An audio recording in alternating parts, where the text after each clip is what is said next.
Čia jūs informuos apie tai, kad mūsų webinaras įrašomas, bet paspauskit gerai ir mes galim tęsti. Tai grįžtant prie mentalinio centro, metotaškai enegramų, aš pamirštu kartais, kur aš ir kas aš, taip man pačiai įdomu, nors jau 15 metų domiuosi tą temą. Tai va, tai reiškia 5 tipas, jis ruošiasi tam gyvenimui, renka žinias ir jam nereikia žmonių. Ir tai formuoja šią asmenybę labai įdomi, kad, kaip, žinot, vaikai ir ypatingai paaugliai žiūri į tokį tipą, kad botanikas kažkoks, neaiškus čia, knygų skaitytojas, ar ne? Ir tas žmogus negali pritapti, nes jis ten olimpiadose, aišku, reiškiasi, ten gali būti mokyklos čempionas matematikos srityje arba fizikos, labai dažnai informatikos, ten būti geriausias šachmatininkas savo klasėje.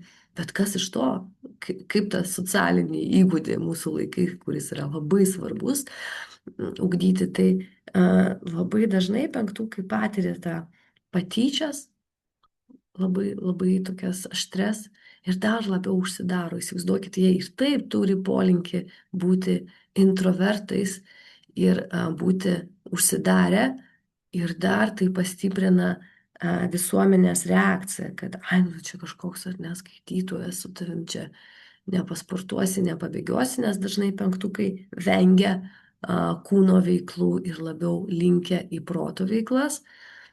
Na ir tie santykiai penktuko gyvenime vystosi taip, kad jie ieško to vieno stabilaus partnerio, kuris nesikeistų.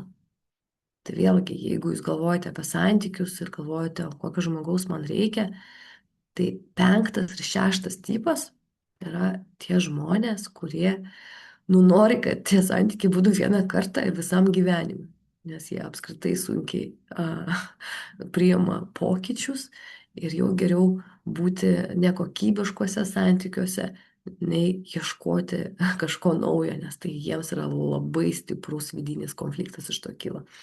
Tai va, tai 5 tipas, ar ne, jį paprastai pasirenka protingos merginos, jeigu mes kalbame apie tai, kad tai yra vyras, nes už tą norą nepriklausyti nuo kitų žmonių, 5 tipas tampa ekspertas ir, kaip ekspertas, turi daug pajamų iš to, kad jis tikrai išmano savo sritį, jeigu moka tai parduoti.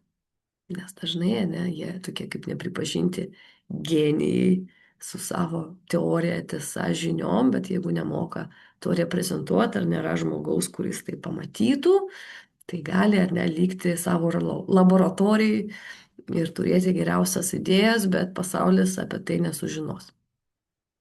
6 tipas. Bet šiaip, neatskleisiu paslapti, viskas, kas trikampyje, o tai yra 9, 3, 6, visą laiką tie tipai nepanašus į savo centrą. Jie kaip ir priklauso šitam centrui, bet jie labai nepanašiai elgesi. Ir tie 3 tipai, 9, 3 ir 6, dažniausiai ilgiausiai užtrunka, kol nustato savo tipą. Nes jie tokie kaip ir, žinot, stabilūs, visus supranta, bet kartu ir nesupranta. Tai 6 tipas, kaip tą saugumą gauna. Jis gauna per savo aplinką. Tai yra, žinot, tokie žmonės, kurie nuo vaikystės turi tą vieną draugą arba draugų kompaniją ir laikosi už juos visą gyvenimą. Nebaigia mokyklą, eina mokytis kartu, paskui kuria verslą ir paskui negali atsisveikinti su tais draugais. Turi kokią nors dieną savo nusistatę ir eina tą dieną šventą švęsti su savo draugais ir neįsivaizduoja, kaip čia aš galiu išeiti iš mūsų bendrai kurto reikalo, net tuo atveju, jeigu man jau ten seniausiai atsibodo. Ar ne? Tai galima sakyti, kad tas žmogus labai atsargiai renkasi draugus, bet kai jau pasirinko, tai jo norų tai būtų visą gyvenimą. Tai tas saugumas užtikrinamas per tai, kad aš turiu savo šeimą, savo draugų ratą ir savo tinklą žmonių, kurie mane gali palaikyti. Ar ne? Tai iš vienos pusės tai yra komandos siela, labai stiprus komandiškas žmogus, iš kitos pusės tai yra žmogus, kuris yra nuolat abejoja savim. Nuolat. Jis negali suprasti, ką man pasirinkti. Aš noriu būti tarp žmonių, bet aš negirdžiu savęs. Ir septintas tipas priklauso kaip ir mentaliniam centrui, bet jo mąstymo mechanizmas yra toks, kad jis visą laiką lieka paviršiuje. Jis visą laiką pasirenka tokį saugų, fainą, šviesų mąstymo paterną. Jis renkasi tik tuos žmonės ir tas galimybės, kur leidžia jam likti šviesioj gyvenimo pusėj. Dėl to, kai pamatysite, tie žmonės yra didžiausiai tokie entuziastai ir linkę į avantūras, linkę į šventės, linkę į nuotykius, nes tai suteikia gyvenimui džiaugsmo. Ir būtent septintas tipas tuo ir skiriasi nuo visų kitų tipų, kad jis kaip apie saugumą, bet jūs, jeigu matot jį pirmą kartą, jūs niekada nepasakysite, kad tas žmogus apskritai kažko bijo, nes iš savęs jis neša tokio juokdario kaukę, kad man viskas gerai, aš šiauriai užtikrintas, man patinka gyventi, aš galiu užturbinti ir jūs, bet jeigu jūs praleidžiat daugiau laiko su šiuo žmogumi, jūs pamatysite, kad jis yra labai, labai trapus. Labai trapus ir yra didžiausia painiava su septintukais, nes jie dažniausiai negali suprasti, o ką, ne visi taip gyvena, ar ne? Ir jie labai skiriasi jų elgesys namų ribose ir kai jie išeina į viešumą. Tai čia buvo baimės centras, mentalinis centras, kur yra saugumas.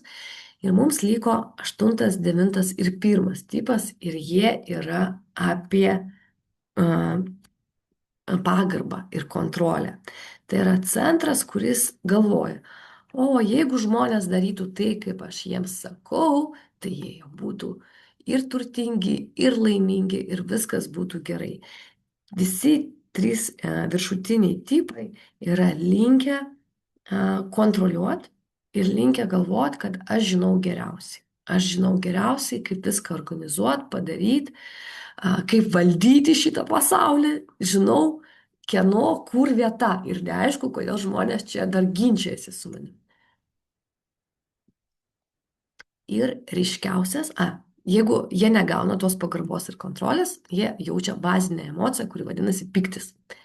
Piktis, kad žmonės lenda ne ten, kur reikia, neklauso, daro klaidų ir šiaip durniuoja, ne, vat Kristina šypsosi, jau gali atpažinti savo strategiją, ne, kai pažįstu jūs iš, iš arčiau, iš karto matosi jūsų reakcija, ne? Tai ačiū labai, kad reaguoja. Tai ryškiausias kontrolierius iš visų šitų 3 yra 8 tipas. Jis yra toks labai sunkus, matomas, garsus ir jis savo nuomonę nevinioja į vatą, o sako tiesiai šviesiai jums į veidą. Ir dažnai žmogus sako, gali sakyti, o koks žalus, grubus, ajajai, čia kaip čia pavojinga, bet jūs turite neapsirikti, nes jeigu jūs patikot 8-ukui, o kaip jūs galite patikti, jeigu jis pamatė, kad jūs turite potencialo, pavyzdžiui, protą greitą, arba turite gebėjimą kažką gerai daryti, parduoti, gaminti, draugauti. Tada jie pasirenka jūs į savo ratą ir tada pradeda rūpintis jumis. Ir tada tas dominavimas apie tai, kad aš žinau, kaip tau reikia, tampa dar ryškesnis. Ne? Dar ryškesnis, dar aiškesnis ir atrodo, nu kokie durniai tie žmonės, ašgi pasakiau, reikia ištikėti už Petro. Ta Jolita vis ieško ir ieško, kokio čia kito berną pagauti, 8-ukas galvoju. Ne? Aš čia viską parūpinau, vos ne vestuvės organizavau, ko šitie žmonės nesupranta, kas jiems lemta. Galvoju, tipinis 8-ukas. Tai ta kontrolė yra labai ryški, labai stipri. Ir jeigu jūs nesileidžiate tą schemą, kad aš pasirūpinsiu savimi, tai 8-ukas tiesiog gali išbraukti jūs iš savo gyvenimo ir, kaip aš tu sakau, 8-ukai palaukti, kol upė išneš mano priešų lavonus. Taip, čia va tokia yra klasikinė aštuntukiška frazė. Tai jau iš šito webinaro galima suprasti, kad su aštuntukais geriau nesipykti. Ne? Nes mūsų įsitikinimai turi stebuklingą galę patvirtinti tai, į ką mes tikime. Taip, toks, žinot, iš kitos pusės irgi labai kontroliuojantis, bet ne kitus žmonės, o save, tai yra pirmas tipas. Perfekcionistas. O šitie tai gerbėjai, žinote, oi, galvoju, koks būtų pasaulis tobulas, jeigu aš viską galėčiau pats organizuoti. Jeigu aš viską galėčiau pats padaryti. Jeigu visi paimtų ir padarytų, vat, kaip čia parašyta pagal taisyklės. Nu, niekas neskaito tų taisyklių apart to pirmo tipo, ar ne? Tai pirmas tipas pyksta ant savęs labiausiai. Jeigu aštuntukas ant kitų, tai pirmas ant savęs. Kad tikriausiai, jeigu mano ten vaikai neturi tų rezultatų, kur aš norėčiau, kad jie turėtų, aš blogas mama arba tėvas. Jeigu darbe kažkas nesiseka, tai aš tikriausiai nesugebėjau to išaiškinti, padėti, organizuoti. Tai yra labai perdėtas atsakomybės jausmas.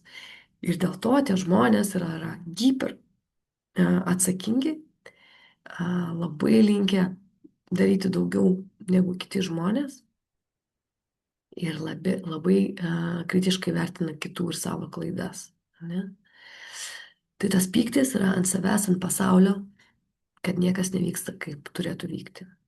Ir devintas tipas, atsimenat, kas trikampėje yra šiek tiek nepanašu į savo centrą, jis tą turi pasyvę versiją savo pykčio, kai jis išlieka ramus, išlieka suprantantis, išlieka tolerantiškas, bet sako, o čia žmonės tokie puola, kažko nori iš manęs, bet man tai viskas gerai, svarbiausia nesipykti, nes aš tai nešu taiką, ne į pasaulį. Tai vėlgi santykis su pykčiu, kad aš neleidžiu savo pykti ir man atrodo, kad su kitais yra kažkas ne taip ir jie provokuoja mane į kažkokias reakcijas, bet aš vis tiek išliksiu ramus ir pasyvus. Ir šio tipo yra didžiausia problema, kad aš dažnai lieku nepastebėtas, aš dažnai lieku kieno nors šešėlyje. Ne? Ir va taip, gerbėmieji, jau iš šitų trijų centrų mes galime pamatyti tam tikras tendencijas, ar jūs sugebat pagauti kažką iš to, ką aš čia pasakoju. Ar sugebat suprasti, kur jūs užstrigote. Nes iš to, ką jau pasakiau, pirmos 3 išvados apie tai, kad mes galime užstrigti bandant laimėti kitų žmonių pripažinimą, kaip širdies centras 2, 3 ir 4. Mes galime visą gyvenimą ruoštis gyvenimui, bandyti uždirbti visus pasaulio pinigus arba gauti, kaip septintukai nori gauti tiesiog už gražius akis, nes jis sako, nu aš šiaip fainas, tai kodėl man jų nemoka už tai, kad aš gimiau. Tai vis tiek yra apie saugumą. Arba jūs labiau apie tai, kad viską valdyti, kontroliuoti ir per tai sukurti tvarką pasaulyje. Tai jeigu atpažįstate save labiau meilės ir širdies triadoje, parašykite skaičiuką 1, jeigu saugumas skaičiuką 2 ir jeigu kontrolės triadoje, ne, skaičiuką 3, tiesiog, kad mes pamatytumėm, ar apskritai jūs dar čia su mumis. Taip, taip. Aha.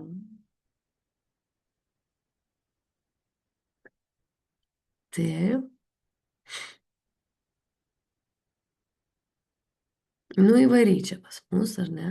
Ir tokių, ir tokių, ir tokių. Gerai.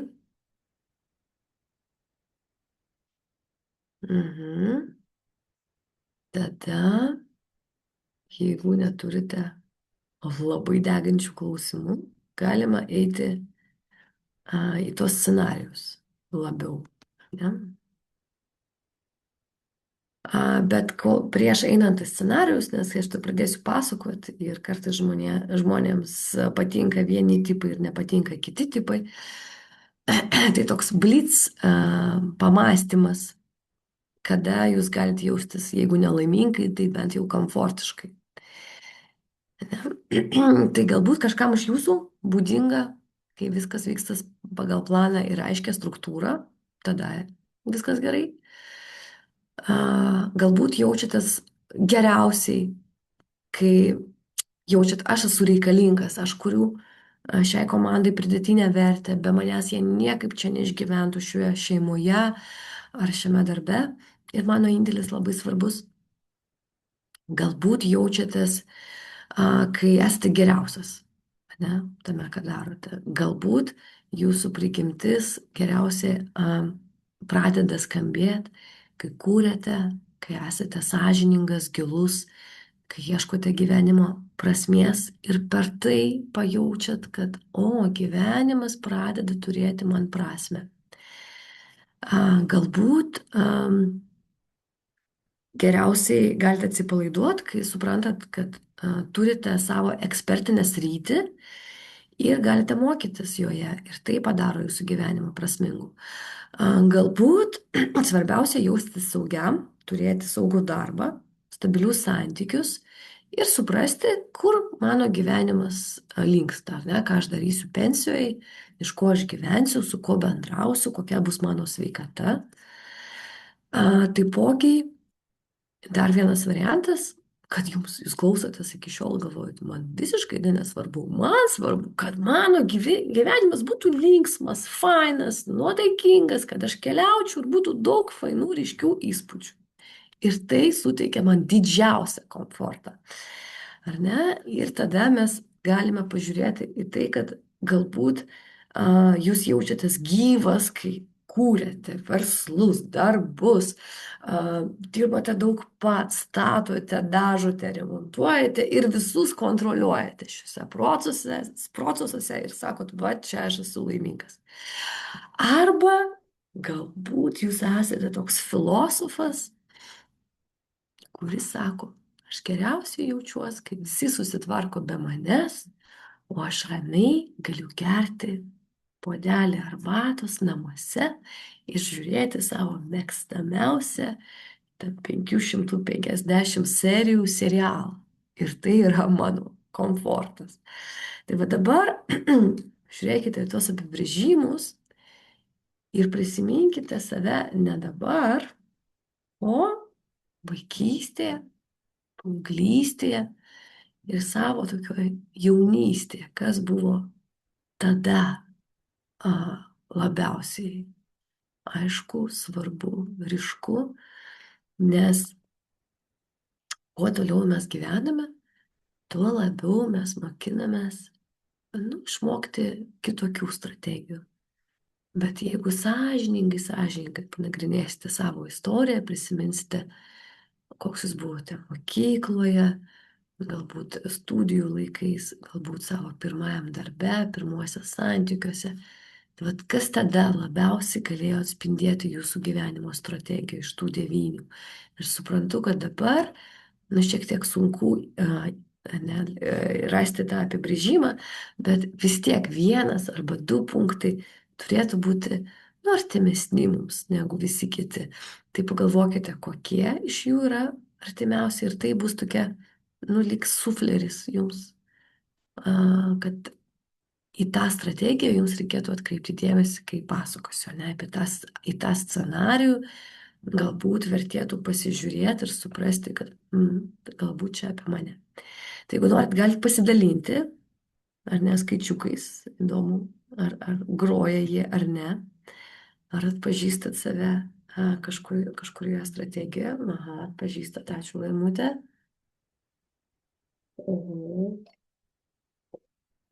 Taip, taip. Rašote ir net kyla šypsena, nes rašot tokias sąsajas, kur turi labai daug bendro. Ir dažnai žmonės turi abejonių, kai tipuoja save ar neranda savo tipą tarp tų strategijų, kur būtent ir nurodė. Nu va, ir su Kristina taip. Mhm. 。 . 。 . 。 . . . 。 . . . . . 。 . . . . . . . 。 . . . . 。 . . 。 . . . . . 。 . 。 。 . 。 . 。 . 。 . 。 . 。 . . 。 . 。 . . . Mhm. Jo, kai visai netiko ir viskas po truputį, dažnai taip turi devintas tipas, ne, visus supranta, ne, arba gali turėti taip trečias tipas, nes jis labai chameleoniškas tipas. Mhm. Nu, labai daug racijos tame, ką jūs rašote. Gaila, negaliu pakomentuoti kiekvieno iš jūsų atsakymų, nes užtruksime čia ir tai virs individualią konsultaciją, bet tai, ką rašote, turi labai daug sąsajų tarpusavę. Taip, taip, ir iš karto nenorisi patyrinėti. Bet leisiu jums tai padaryti šiandien naratyviniu būdu, kai aš jums pasakosiu, o jūs turėsite save atpažinti. Ir vėlgi, kai aš pasakosiu, jūs turite prisiminti save ne šiandien, nes tikiu, kad žmonės, kurie ateina į tokį webinarą ir skiria vakarą saviugdai, jie jau kažką daro savo gyvenime, ne? Arba eina į mokymus, arba skaito knygas, arba domisi saviugdą. Dėl to gali būti, kad jūs smarkiai patobulėjote ir net pažįstat savo pagrindinės strategijos iš karto. Tai vėlgi mintimis grįžtame į savo vaikystę, paauglystę ir jaunystę maksimum iki 20 metų. Okay? Šitoks bendra tendencija. Na ir jeigu esate pasiruošę, tai mes keliaujame. Prakeliausime po visus 9 scenarius labai trumpai. Pabrėžiu, kad įsigilinti, ir mes tai darysime nuo vasario 23 dienos, mums reikėtų bent jau 1,5 valandos skirti kiekvienam tipui, nes jis turi labai daug subtilybių. Ne? Bet dabar tokiais dideliais bruožais pradėsiu nuo širdies centro. Kaip atsimenat, širdies centras yra apie meilės ir pripažinimą ir apie gėdos jausmą ir pojūtį, kad kažkas su manim ne taip, jeigu žmonės manęs nemyli toks, koks aš esu, bet myli mane už tai, ką aš darau.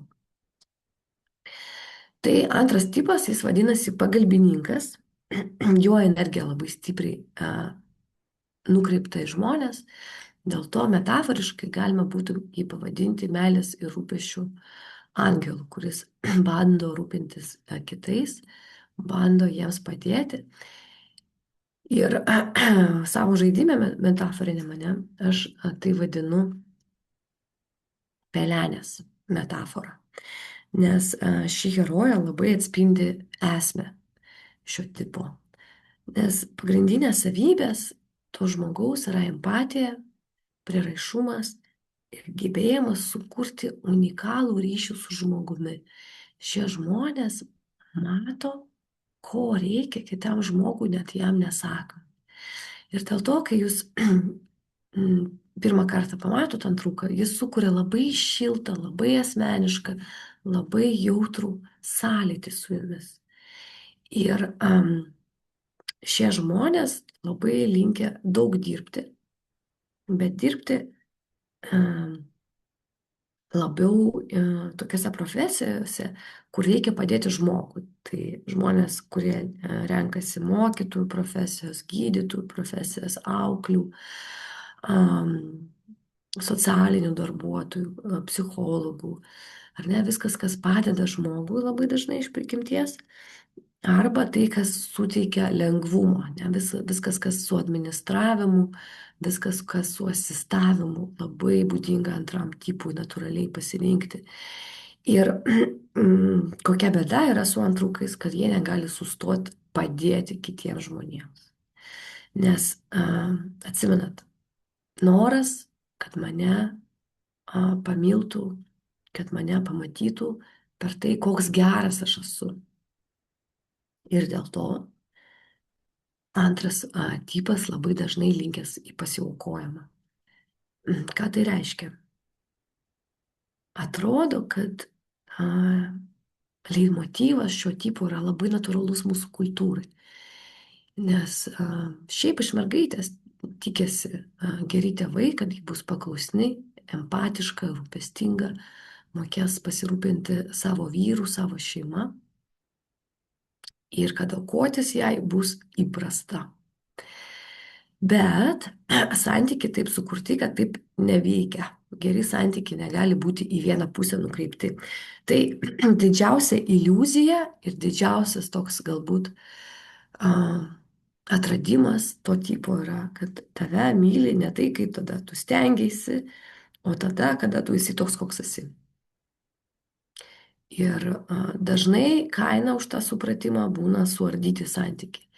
Nes antrukai taip stengiasi būti geri, taip stengiasi pasiaukoti, kad tam tikrų momentų jie pradeda manipuliuoti tuo, kad aš esu tavo ypatingas draugas.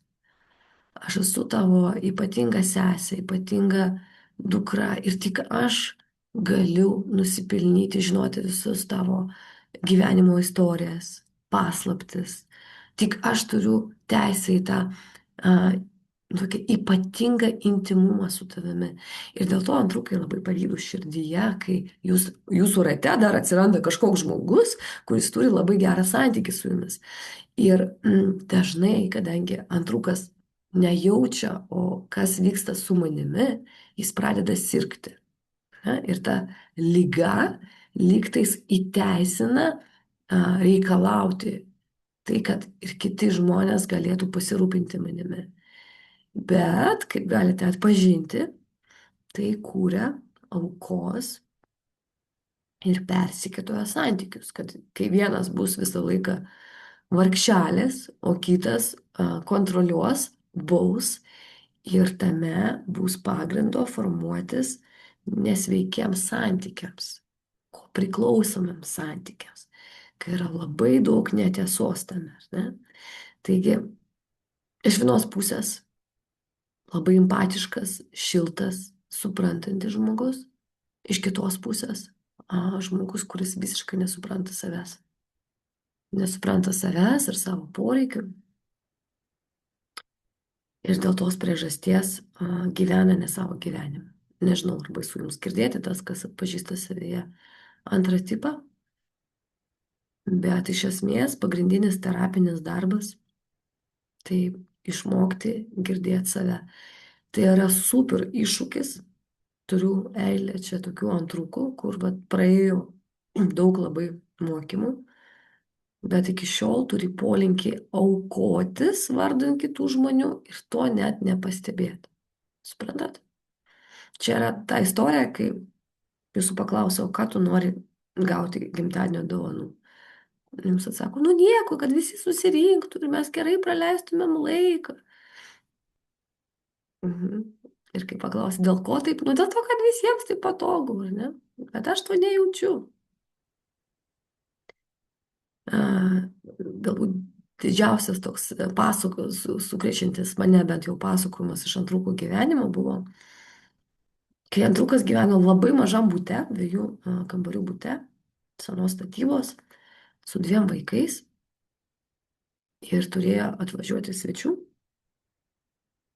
Ir tie svečiai, kaip ir pasiturinti žmonės, bet, nu kaip sakyti, ieškojo galimybės kažkur pagyventi nemokamai. Ir turėjo ženkliai, nu kaip sakyti, pasiturinčių labiau draugų, bet kaip kiti sveiki žmonės nusupranta, kad svečiai yra gerai kiek, 3 dienas ar ne, paskui kaip žuvis pradeda smirdėti šiek tiek. Taip ir su svečiais, ar ne, labai gerai pradžioje, bet jeigu jau užsibūna, tai nieko gero nelauk. Tai va, tai ta mergina priėmė tą būrį žmonių, buvo net 4 ir jos mintis buvo, kad blemba, žmonės kaip nepatogiai miega, nes pas mane tokios nepatogios sofos, senos sofos, ten kai apsiverti yra tiek garsu, tai jie neišsimiega. Tai ką jie padarė? Jie atidavė savo lovą miegamajam, kad svečiai gerai išsimiegotų. Ir pati pajuto, kokios nepatogios sofos jos namuose. Kaip jaučiatės, kai girdite tą istoriją? Keistai? Ok? Ar kaip jums? Nes tai yra tipinis toks atvejis iš antrukų. Kai aš neturiu galimybių, aš prikviečiu žmonių, ar ne, aš bandau gaminti pusryčius, man labai sunku tai daryti, aš tai derinu su savo darbo, atsikeliu 5 ryto, kad 8 būtų darbe, bet svečiai turėtų ką pavalgyti, aš mėgau nepatogio lovui, pergyvenu, kad pas mane prastas būstas lieku savimi nepatenkintas, nes atrodo, kad aš esu blogas šeimininkas, žmonės tai labai gerai išnaudoja. Geriausiu atveju pasako ačiū, o blogiausiu atveju pasako, o šiaip tau, žinai, reikia naujų sofų. Va, kitą kartą atvažiuosim, žinok, kad nusipirktum Romeo čiužinį, kad mes galėtumėm jau čia ramiai išsimiegoti. Tai yra labai labai aiškiai iliustracija, ne, kai aš labai stengiuosi žmonės, tai nuvertina ir aš blogai dėl to dar ir jaučiuos pabaigoj. Ne? Tai visi, kas galvoja, kad tai yra norma, tai žinokit, tai yra ne norma. Ne? Jeigu jūs norite rūpintis kitais, visų pirmiausia, reikia pasirūpinti savimi, nes tai labai labai iškreipia mūsų santykius. Čia yra tiesiog pavyzdys apie tai, kaip antras tipas gali nepastebėti, ką jis daro. Trečias tipas. Apie supergalę. Šiaip jis vadinasi enegramų pasekėjas. Mes vis dar esame širdies centre, bet šis tipas, kaip atsimenat, uždirba per savo puikius rezultatus. Ir dėl to jo pagrindiniai tokie bruožai yra efektyvumas, greitis, projektų valdymas. Jie labai moka gražiai kalbėti. Jie tiesiog užbūria publiką savo pasirodymu. Ir dėl to jie dažniausiai dirba pardavimuose, arba jie yra vadovai, arba, jie pristato įmonę reprezentatoriai. Ne? Dažniausiai partneriai būna, nes trečiukui yra svarbu turėti daug pinigų, svarbu būti sėkminga. Dėl to jie daug dirba, šiaip jų grafikas yra nenormuotas, 24 valandas 7 paras per savaitę, neturi išeiginių, nemoka ilsėtis totaliai, bet jie įtikina save, kad jie mėgaujasi tokio gyvenimo stiliumi. Ir ką mes matome? Mes matome super sėkmingą žmogų iš vienos pusės, kuris sugeba padaryti wow efektą, sugeba užburti visus.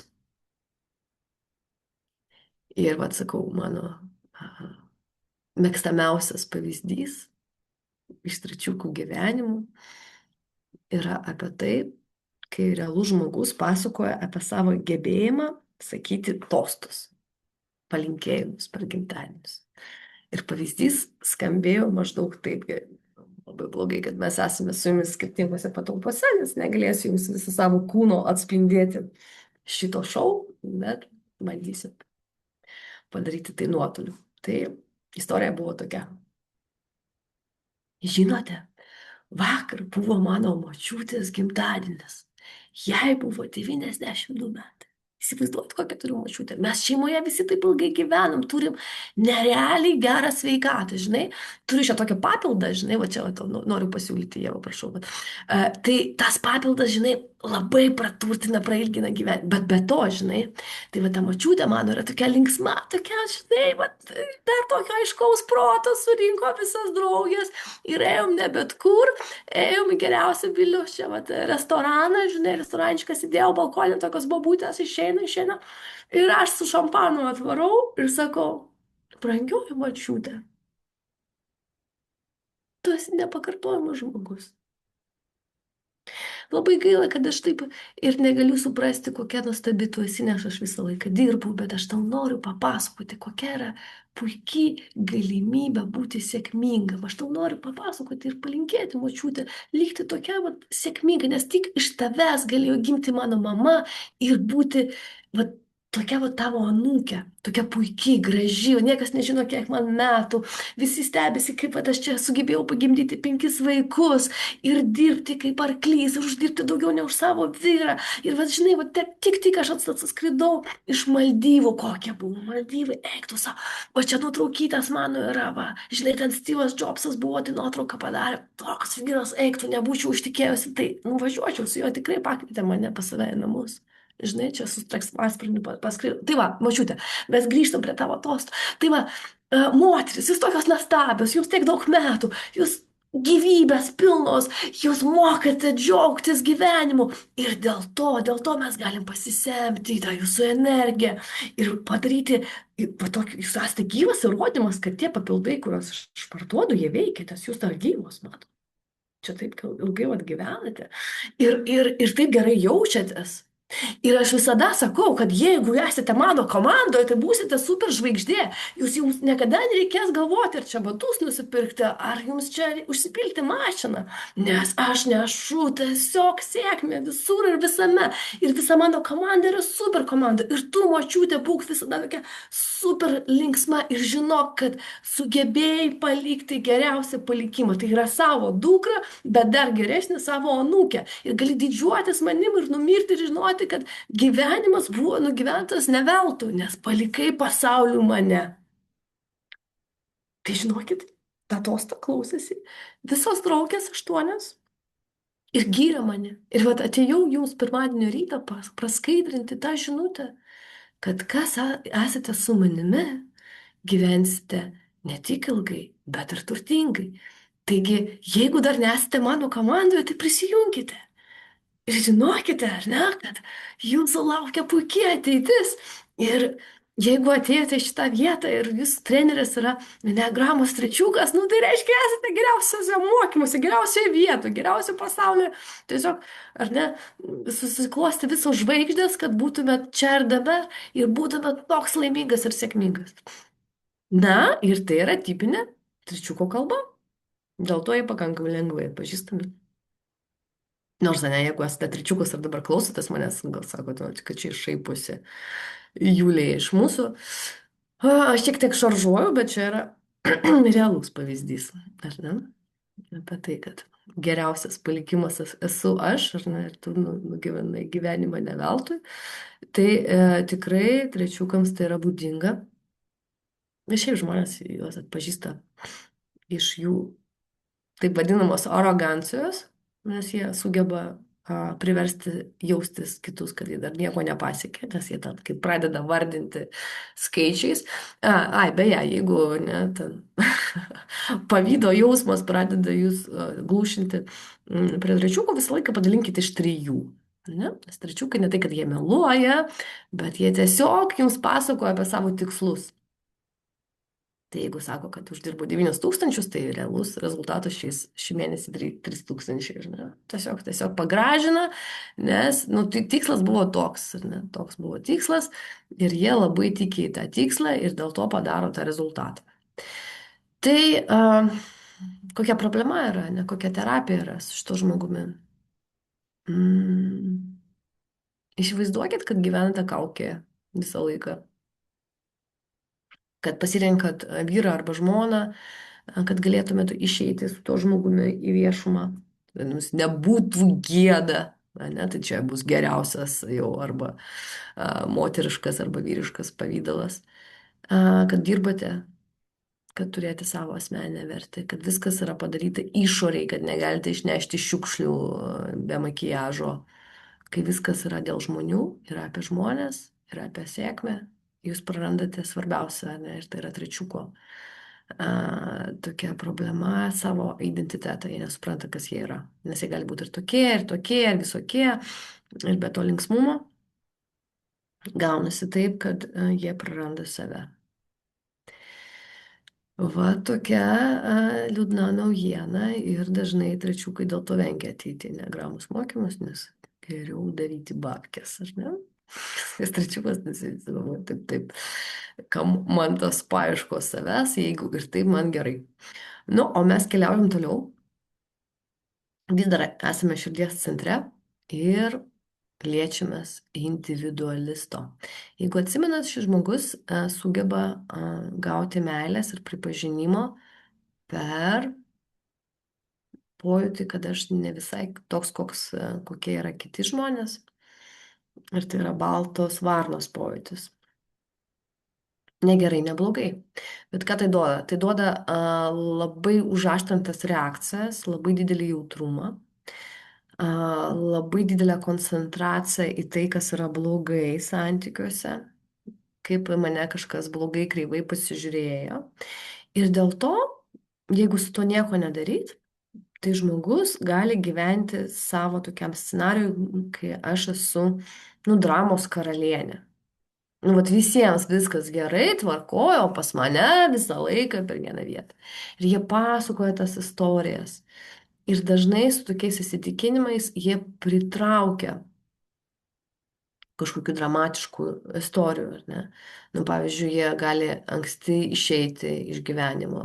Pavyzdžiui, nežinau, žinot, nežinot, Viktoras Cojus, legendinė asmenybė, rokeris, tiesiog labai jaunas pateko į avariją ir numirė. Marilyn Monroe, super aktorė, bet niekas į ją nežiūrėjo per rimtai ir užsibaigė viskas savižudybė. Ne, tas negebėjimas perkelti ir pakelti gyvenimą. Ir daug yra tokio, žinot, savidestrukcijos iš visų enegramos tipų, jie labiausiai jaučiantis ir kai yra hiperjausmingumas toks ir jautrumas, žmogus linkęs labai dramatiškai priimti savo gyvenimo pamokas ir dėl to kiti žmonės gali sakyti, na, nu tai visą laiką tas liūdnas, nepatenkintas ir vengti bendravimo su tokiu žmogumi. Bet iš tikrųjų tie žmonės turi neeilinį kūrybinį potencialą. Jie gali per meną, per kūrybą išreikšti tai, kas nebuvo dar pasaulyje sukurta. Ir dėl to jie turi savo tą unikalumą. Antras jų gebėjimas labai svarbus ir nepanašus į visai kitokius tipus. Tai yra gebėjimas būti su jumis, kai jums yra blogai. Jie nebijo stiprių neigiamų jausmų. Ir jeigu yra krizė, jeigu yra netektis, išsiskyrimas, tai ir bus tas draugas, kuris gali reflektuoti su jumis labai giliai, nes jie linkia daug skaityti, analizuoti, daug žinoti ir daug jausti, o tai reiškia, tai bus geriausias jūsų draugas, kai reikia refleksijos, supratimo, išgyvenimo, išbuvimo su jumis, kur žmonės linkia sakyti, ai, nu čia pas tave nelaimė, aš pabėgsiu. Ketvirtas tipas bus labai stiprus tame.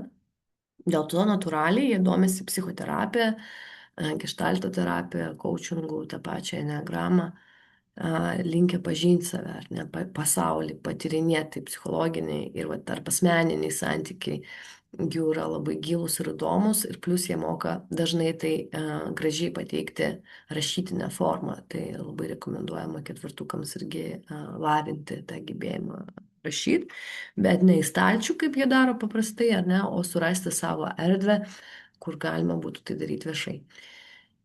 Tai iš vienos pusės tai yra scenarius žiūrėjimas į tai, kas blogai, tokių emocinių kalnelių, dramatiško noro gyventi turtingai, ypatingai, turėti neeilinį likimą ir tai labai dažnai atsispindi jų išvaizdoje, bet iš kitos pusės tai yra nematymas, kad, nu, galbūt aš tikrai per daug dramatizuoju ir visi tie jausmai kyla iš mano nepilnavertiškumo jausmo. Nes, kaip pamatysite, vidinė motyvacija ketvirtukų yra pavydas, kai aš žiūriu į save ir lyginu su kitais ir man atrodo, kad kitiems viskas geriau sekasi. Ir dėl to automatiškai aš nuvertinu save ir savo talentą. Nors iš kitos pusės tai yra vienas iš talentingiausių ir tokių giliausių enegramos tipų. Ne? Tai vėlgi, arba drama, arba kūrybos karalius. Bet jeigu apie save jūs to nežinote, tai labiausiai būtų protui lengviausiai koncentruotis į dramą, į tai, kas yra blogai ir per tai pralaimėti savo gyvenimą galime. Taip, čia buvo širdies centras, mes su jumis pereinam į mentalinį. 5, 6, 7. Tai 5, atsimenat, jis gyvenimui ruošiasi per informacijos rinkimą ir atsitraukimą. Dėl to jis ir vadinasi mąstytojas, stebėtojas dar kartais, arba tylusis ekspertas. Kodėl tylusis? Nes jo mintis gali būti per naujos, per radikalios ir žmonės tiesiog nesupras jų. Tai jeigu pagalvoti, koks tai yra žmogus, toks, žinote, genijus, paslėptas genijus, kuris pasirenka savo sritį, tai gali būti informatika, biologija, ekonomika, finansai, ir jie gilinasi į ją labai, labai nuodugniai ir neklauso jokių ten jūsų pasakojimų. Jie kalba labai sausai, labai ramiai, jie nekenčia jokių kompanijų ir blogiausia, ką jūs galite padaryti su 5, tai surenkti jiems staigmeną. Nes nuo tos staigmenos jie išeina į gilų stresą, nes šiaip bendravimas su žmonėmis, nu, tai pakankamai jiems yra, nu, tokia sudėtinga situacija, kai reikia ruoštis tam bendravimui, suprasti, kiek jis truks ir ką aš turėsiu padaryti. Tai jo scenarius būti nepriklausomam. Kai pasakoju penktuką, aš svajoju gyventi negyvenamoj saloj, kur aš galėčiau sėdėti savo bibliotekoje ir tirti savo ekspertinę sritį, o visi būtini dalykai būtų sprendžiami maisto ir kitų išteklių atvežimu. O aš tiesiog daryčiau savo darbą ir kartą per metus aš neįčiau į barą, o važiuočiau į konferenciją ir šviesiausios pasaulio galvos galėtų pristatyti savo išgrynintas idėjas ir sprendimus. Tai galima pagalvoti, koks geras gyvenimas, protingo žmogaus, eksperto, bet kame čia kampas? O kampas yra tame, kad jeigu jis lieka vienas, jo idėjos gali būti neįgyvendintos, gali būti per naujos, nerealistiškos, reikalauti per daug pastangų arba pinigų. Ir tai yra, žinot, toks užsidarimas savo mentaliniam pasaulyje, kur aš nieko nematau, aš vengiu rutinos ir pats svarbiausias dalykas, aš vengiu bendravimu su kitais žmonėmis, nes vidinis įsitikinimas yra toks, kad žmonės labiau iš manęs atima, negu duoda.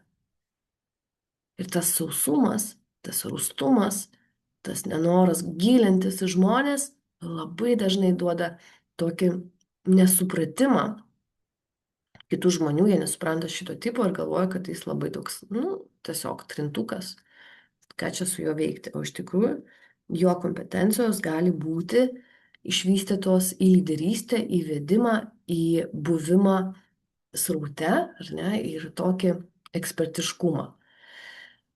Tai vietoj to, jeigu atpažįstat save čia, kad trauktis, analizuoti ir mokytis dar vieno dalyko, jums reikėtų platinti savo emocinį diapazoną ir ryžtis eiti į žmonės. Dažniausiai penktukai geriausiai gali sublizgėti, kai lavina savo komunikacinius įgūdžius ir gilinasi į psichologiją.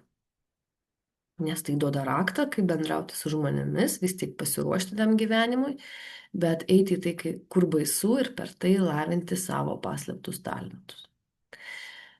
Ok. Šeštas. Ne? Palauk, čia perškuba. Šeštas tipas.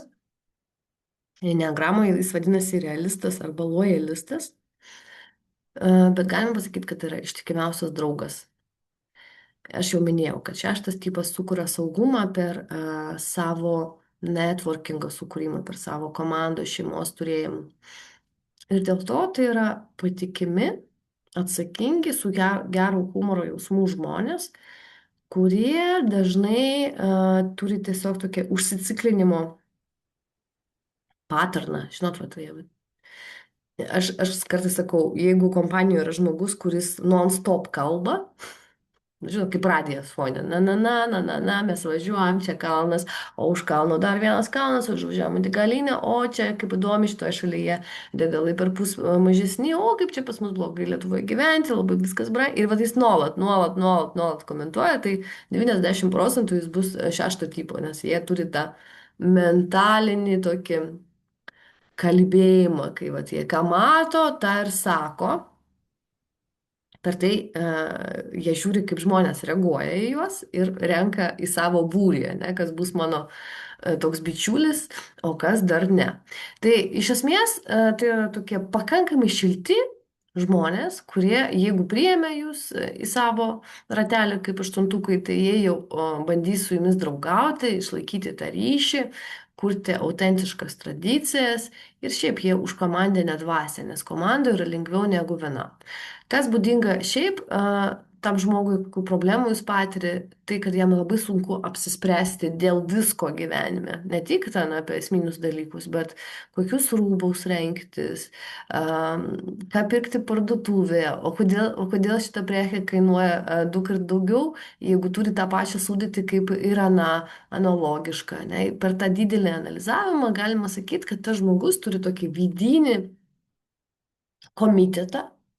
Ir tame komitete yra labai daug žmonių ir jie visi kalbasi. Ir vienas sako, pirk šitą, ne, nepirk, keis darbą, nekeis darbą. Ir dėl to tos abejonės nuolat, įsivaizduojate, ten jūs išeinate iš namų ir galvojate, o gal aš nedavažiuosiu, čia toks sniegas, tie keliai nevalyti, čia nepasirūpino eilinį kartą mūsų miestas, kad būtų ten viskas nuvalyta, padruskuota, tai reiškia, gali būti avarijų, tai gal nevažiuosiu, tai gal padirbsiu iš namų, bet man neleis, o gal pagalvos, kad aš nepatikimas, ai, tai aš pameluosiu, kad aš susirgau, skambina, ten kūrė istorijas.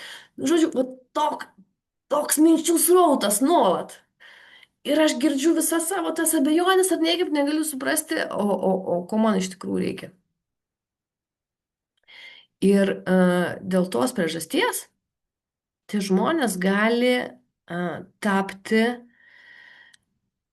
sistemos pataikautojais. Nu, tai prasme, jiems yra patogiau, kad viskas išliktų kaip buvo, bet stabiliai, negu pokyčiai.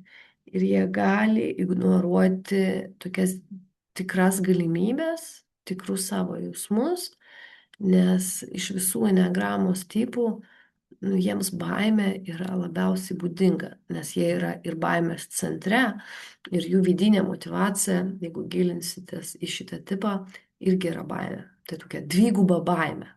Ir ta baimė paralyžiuoja, ir dėl to yra neįmanomai sunku daryti pokytį arba priimti sprendimą be visų šitų kalbų.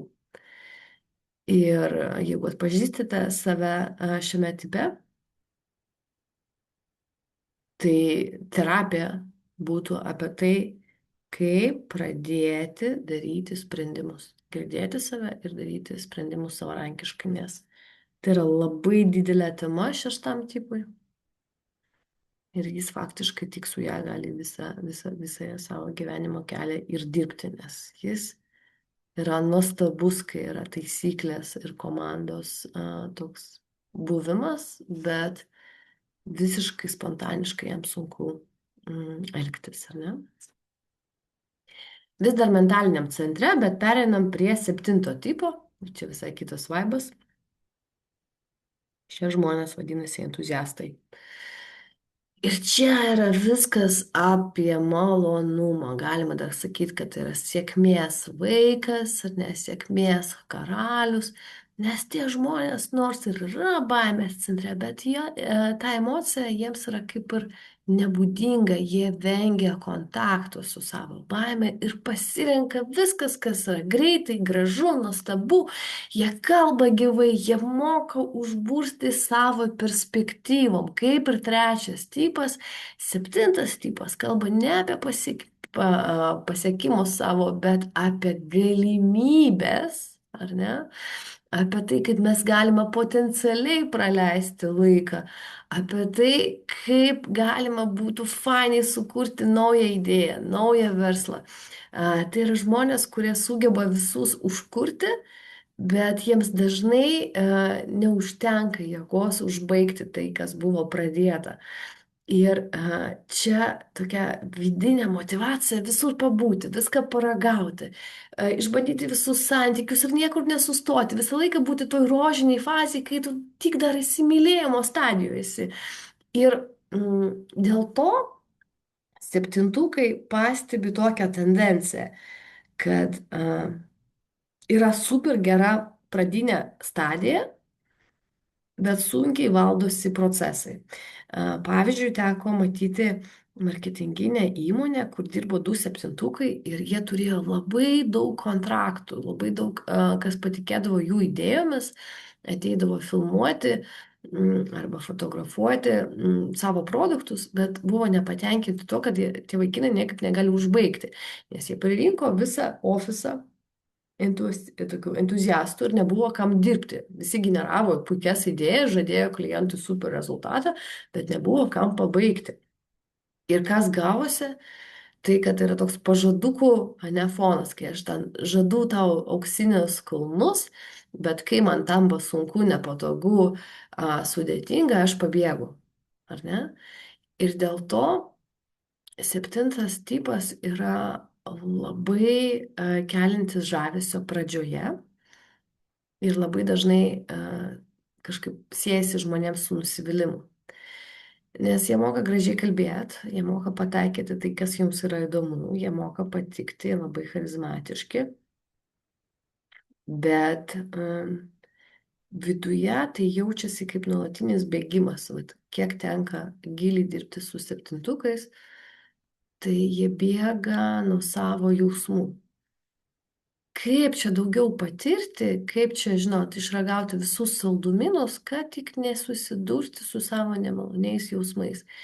Ir dėl to septintukai linkia turėti kelius partnerius vienu metu, ane, nes kad nieko neprarasti. Ir čia pabendraujam, ir čia pakeliaujam. Irgi viena istorija iš septintukų gyvenimo, kad vyras turėjo žmoną, 3 vaikus ir periodiškai surasdavo savo draugę. Ir viena iš jų buvo tokiam įsimylėjimo etape su tuo žmogumi. Ir jis pakvietė ją važiuoti į Bulgariją ilsėtis. Ir skrydis buvo kitą dieną nuo pasiūlymo gavimo. Ir jis sako, nu, žinai, aš čia negaliu su darbu, man čia reikia suderinti, man terminai, aš negaliu čia taip leistis į kelionę. Ir jis pasakė, nu, nieko baisaus, kažką sugalvosiu. Ir kitą dieną jis skambina tam vyrui ir sako, tai kur tu mes susitinkam šiandien? Jis sako, tai ne, aš Bulgarijoje. Jis sako, tai tu vienas išskridai? Ne, sako, aš su kitą draugę išskridau. Ir tai buvo taip natūralu, reiškia, ten žmona liko su vaikais, ten nuo jo draugė neišskrido to, kad turėjo darbo reikalų, o jis surado kažkokią naują ir išskrido su ją ilsėtis. Ir tai visiškai būdinga septintam tipui. Jeigu tu nenori linksmintis ir pasirinki čia rutiną arba darbą, aš pasirinksiu tą žmogų, su kuriuo man yra gerai. Ne? Ir iš vienos pusės tai atrodo kaip labai fainas, linksmas, pilnas įspūdžių gyvenimas. Bet iš kitos pusės tai yra tokio Peterio Peno sindromas, jeigu atsimenat, buvo toks animacinio filmuko herojus, kuris niekaip nenorėjo išaukti ir vis ten skraidydavo. Ir tai yra apie septintą tipą, kad jis vengia atsakomybės, moka pažadėti daug, bet mažai ką gali padaryti iki galo. Ir tai sukuria labai daug konfliktinių situacijų, tokių dramatiškų. Ir tai, aišku, atrodo kaip įdomus herojaus, ten toks pagrindinis, ane, atlikėjas, į kurį įdomu žiūrėti, bet praktinė gyvenimo prasme tai yra labai sudėtingai suderinami dalykai, kai žmogus yra toks viduje visą laiką bėgantis nuo atsakomybės ir nuo savo tikrų pojūčių. Nu, o mes priartėjome prie kūno centro ir čia buvo viskas apie kontrolę ir pagarbą. Ir 8 tipas vadinasi bosas, konfrontatorius arba pasaulio valdovas. Dėl ko? Dėl to, kad tai yra tie žmonės, kurie sako, noriu ir turiu. Jeigu tu su manim puiku, jeigu prieš mane, reiškia laukiam tavo lavono upė. Tai yra labai konkretūs žmonės, kurie turi neeilinį darbštumą, turi neeilinę koncentraciją, sugeba ne tik sukurti, bet ir sukontroliuoti, užmotyvuoti ir padaryti, kad kiti gerai atliktų savo darbus. Tai yra žmonės, kurie tiesiai šviesiai sako tą tiesą, kurie atrodo jiems teisinga. Ir čia kaip geruose filmuose, ne kaip Krikšto tėvas, jeigu įsivaizduojate, toks žmogus, kuris turi savo svytą, kuri lydi jį, aprūpina jį ir jis rūpinasi kiekvienos tos komandos nariu. Bet rūpinasi labai įdomiai. Tu darysi tai, ką aš tau pasakiau. Jeigu aš pasakiau, kad mes domimės dvasingumu, reiškia, mes domimės dvasingumu. Ir aš aišku sumoku už tos mokymus, bet jūs privalote palikti savo šeimas, savaitgalį, šventės dienomis ir būti su manimi tuose mokymuose, nes aš žinau, kas tau geriausia. Jeigu aš esu mama aštuntukė, jeigu aš nusprendžiau, kad tu būsi teisininkė, reiškia, jokio šūdo tam meno ar ten kažkokios vaidybos nebus, turėsi konkrečią aiškę profesiją su galimybė įsidarbinti ir turi užsidirbti didelių pinigų. Aštuntukai, jie nemėgsta tokių vyniojimų, pasakojimų, tai yra tiesiai, šviesiai ir konkrečiai. Ir per tą kelią tas scenarijus sukuria kalvos lauką, kai žmogus visą laiką siekia savo rezultatas, kaip tankas važiuoja per, reiškia, į tikslą, nemato jokių trūkdžių, nemato jokių stabdžių, pasiekia savo tikslą ir atsisuka ir žiūri, kad jis liko vienas, nes kiti žmonės nesugebėjo iškentėti tokios įtampos, nesugebėjo palaikyti tokį ritmą, nes ne kiekvienas žmogus gali dirbti taip uoliai, taip stipriai, be išeiginių. Ne, tai kad, paprašė manęs daugiau klientas padaryti. Nieko nepamiegosim, o kas čia tokio? Paprašė vieno aukšto sutvarkyti 2 aukštus. Nemiegosim mes naktį ir visi, kas atėjo su manim, nemiegos, nieko tokio, kad jie turi vaikus, tu ką tie vaikai. Kai ne iš papo čiulpia pieno, tai ką, kaip sako aštuntukui, tai kas ten? Ateina babce, pamaitina visus, nevalgo mėsos, pavalgo kiaušinį, nenumirs tie vaikai. Svarbiausia padaryti tikslą. Ir kas, klientas susimanė, kad dabar tikslas padidintas. Nemiegosim, nevalgysim, bet pasieksim tikslą. Kūrėm šviesią ateitį. Bet kokią kainą.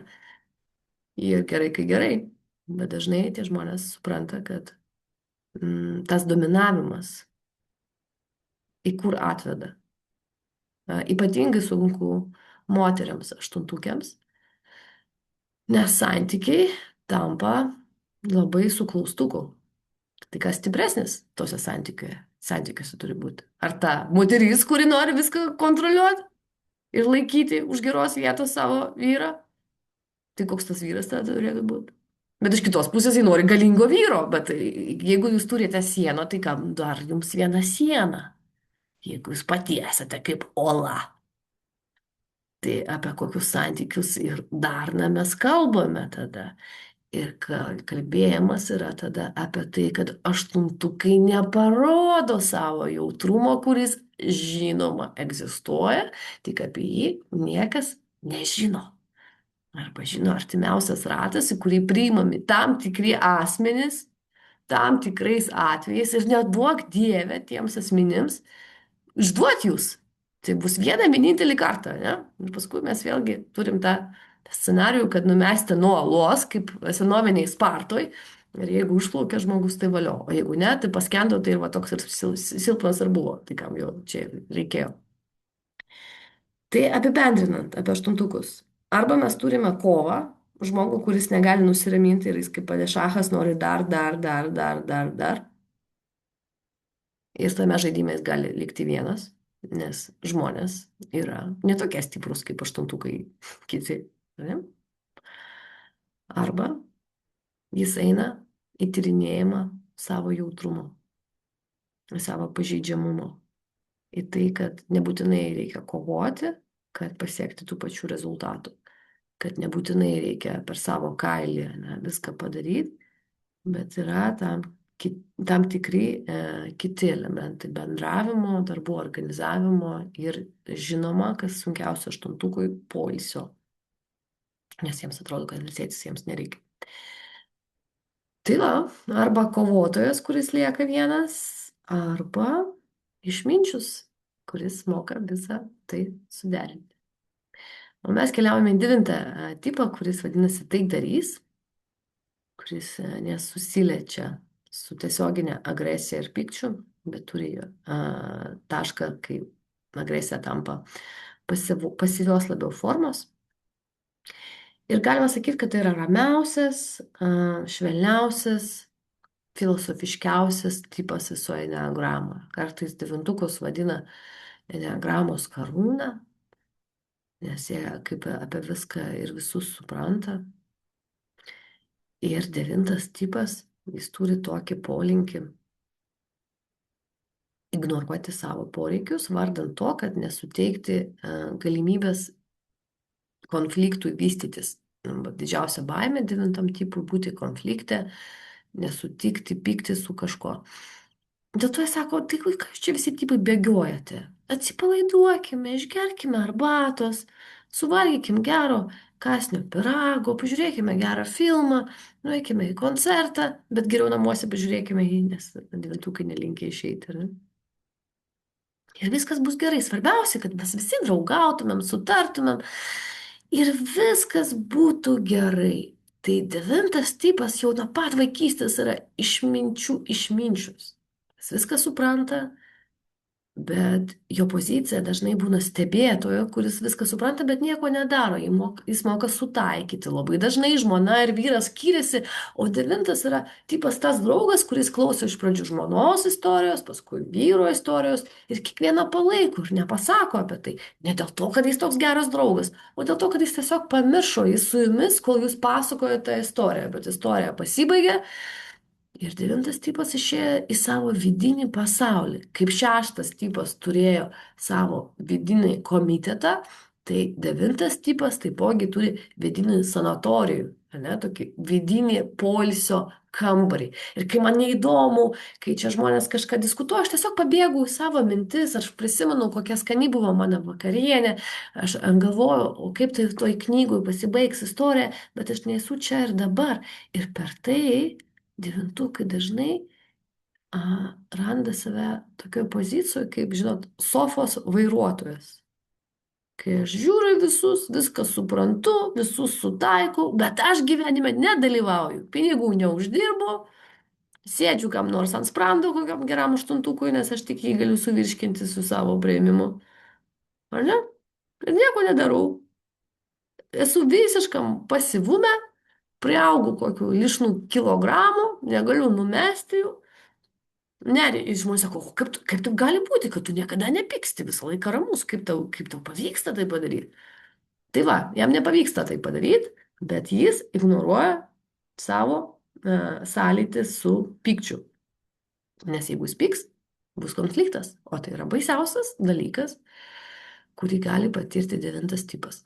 Dėl to tie pliūpsniai įvyksta, labai kartais retai, ne, jie ten kaupia.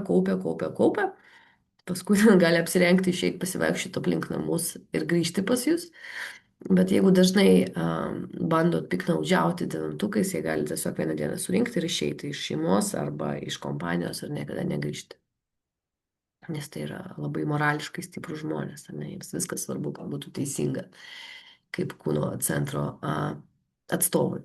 Tai iš vienos pusės galima gyventi tokį tingų pasyvų gyvenimą, kai viską suprantate ir nieko nedarote ir jūsų gyvenimas apsiriboja stebėjimu kitų žmonių gyvenimą. Arba tai gali būti geriausias vadovas, kaip nebūtų keista, nes jis neturi savo tokių asmeninių interesų ir jis visą laiką bus už žmonės ir mokės visiems po lygiai padalinti, mokės pasirūpinti ir interesais, ir klientų, ir partnerių, ir vidinių darbuotojų, ir būti diplomatu, kuris visas pusės gali sutaikyti. Tai iš vienos pusės, ar ne, pasyvi rolė ir tada tas gyvenimas tampa labai neįdomus, labai mieguistas, labai kelintis daug problemų, arba tokia tylioji lyderystė. Ne? Kas yra įdomu, devintas tipas visą laiką nustemba, kai girdi tą istoriją. Na ir kas labiausiai laukėte, ne, kaip pirmukai sako, kodėl pradėjome nuo pirmo tipo, tai nepradėjome nuo pirmo tipo, nes tai yra kūno centras ir nenorime dalinti centrų. Tai pirmas tipas vadinasi perfekcionistas arba reformatorius. Tai yra žmonės, kurie turi tobulą planą ir bando jį laikytis. Tai yra patys sąžiningiausi, patys atsakingiausi. Tai yra žmonės, kurie neleidžia savo nusileisti dėl menkiausio dalyko, tai yra kokybės atstovai. Ir čia yra viskas apie tai, kad aš galėsiu sukurti tobulą šeimą, tobulą darbą, tobulą rezultatą. Ir aš nuolat ir nuolat reikalauju iš savęs to.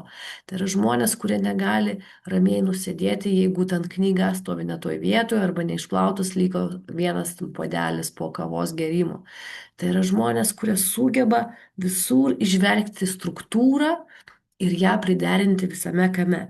Pirmūkai visą laiką nepatenkinti savimi, bet jeigu ateinate į jų namus, tai atrodo, kad patekote į mažą muziejų, nes nėra nei dulkių, nei daiktų, viskas minimalistiškai sudėta pagal spalvas, folderius, dėžutes, viskas šiuose namuose turi savo vietą ir atrodo, kad dieve, dieve, ar čia galima sėdėti, žaisti, skaityti, valgyti, kai yra visur tokia tvarka, nes pirmūkai tai vertina ir blogiausia, ką galite daryti, tai ateiti ir neperspėti jų, nes jeigu jūs svečiai, viskas turi pagal taisyklę, svečiai turi ateiti tam tikrų laikų, nepavėluoti būtinai, suvalgyti tam tikro maisto, atsigerti arbatos, pasižiūrėti nuotraukų ir tada keliauti namo, neišsibūti ten ilgai sėdint tuose namuose.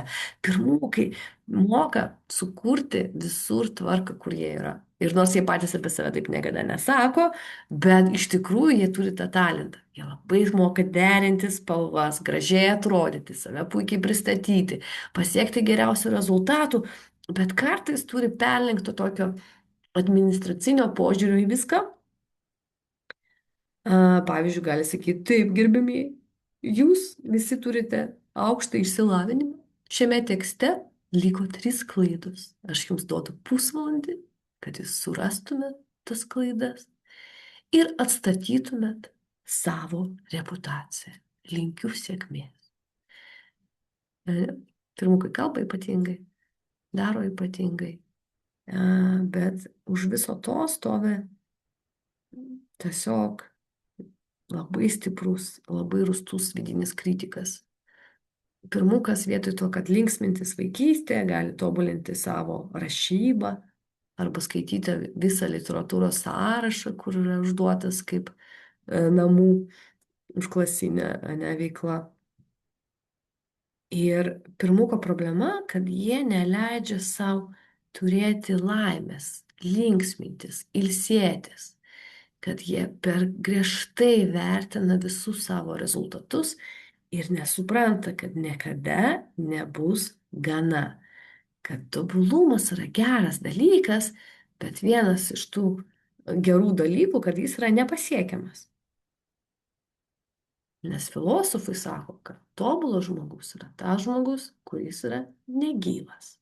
Nes jis jau sugebėjo pasiekti maksimum savo potencialą, kurį mes jau išvelgėme. Jeigu jis jau negyvas, reiškia, jis nesivysto. Tai nėra jokio tikslo siekti to tobulumo ir turėti tokią nesveiką įtampą.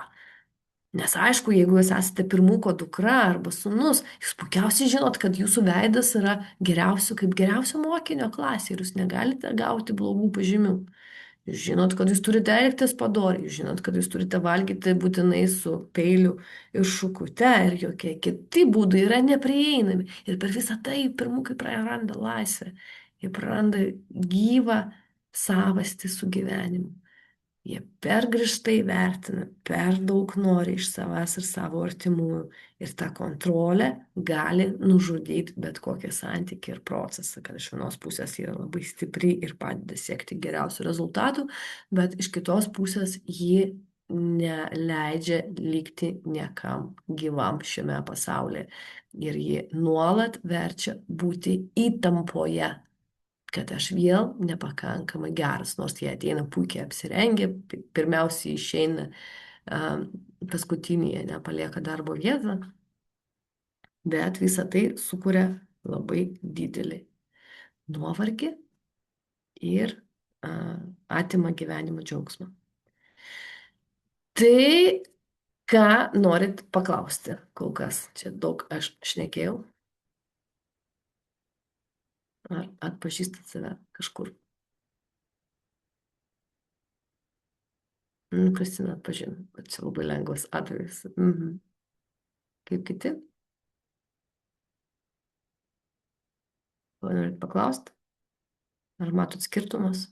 Aišku, per tokį pristatymą labai sunku pamatyti skirtumas, bet bandžiau išryškinti svarbiausius bruožus ir parodyti, kaip galima arba sunaikinti savo gyvenimą, arba per terapinį darbą grąžinti savo tokį gyvastį. Galite balsu paklausti, nebūtinai rašyti. Taip, taip, taip. Aš noriu paklausti. Taip. Aš galvoju, kad aš esu devintas tipas, Mhm. bet ar gali būti, kad yra sparnai į kitus tipus, nes labai daug randu šalia, nežinau, aš radau ir trečią kažkiek, radau ir pirmą truputėlį. Mhm. Taip, žiūrėkit, dabar čia Violeta palėtė gerą temą. Kodėl yra netaip lengva nustatyti savo tipą? Nes visų pirmiausia, aš papasakau tik pačią tokią, nežinau, esmę. Ten yra daug niuansų viduje. Tai visų pirmiausia, jeigu mes pažiūrėsime į enegramos piešinį, kur čia bandžiau pavaizduoti šioje skaidrėje, tai kiekvienas tipas turi perėjimo linijas. Nu, vat Violeta sako apie 9. Jeigu mes pažiūrėsim, jis yra sujungtas su 3 ir 6. Tai dėl to, kad yra ten sąlytis tarp 6, 9 yra visiškai kaip ir suprantama. Nes kiekvienas tipas eneagramoje yra dinamiškas. Ką tai reiškia? Kad priklausomai nuo savo būsenos jūs galite pasiskolinti tam tikras savybės iš kitų pusių, iš kitų tipų. Pavyzdžiui, 9 tipas, kaip mes jau išsiaiškinom, vadinasi taikdarys, yra labai ramus, švelnus, delikatiškas žmogus. Bet jeigu jį paspausti, nu dažnai žmonės sako, nu kažkaip jis taip pasyviai ten galvoja, nežino, ką daryti su darbu, su gyvenimu, reikia paspausti tokia deadline jam, davai sugalvokime, čia pagrasinkime, kad nebus pinigų, arba vat, kad jis čia nieko gyvenime nepasieks, arba pavadinkim tą žmogų nevykėliu, nu va taip, ne, kaip žmonės paprastai manipuliuoja. Ką mes darom? Mes 9 tipui sukeliam stresą.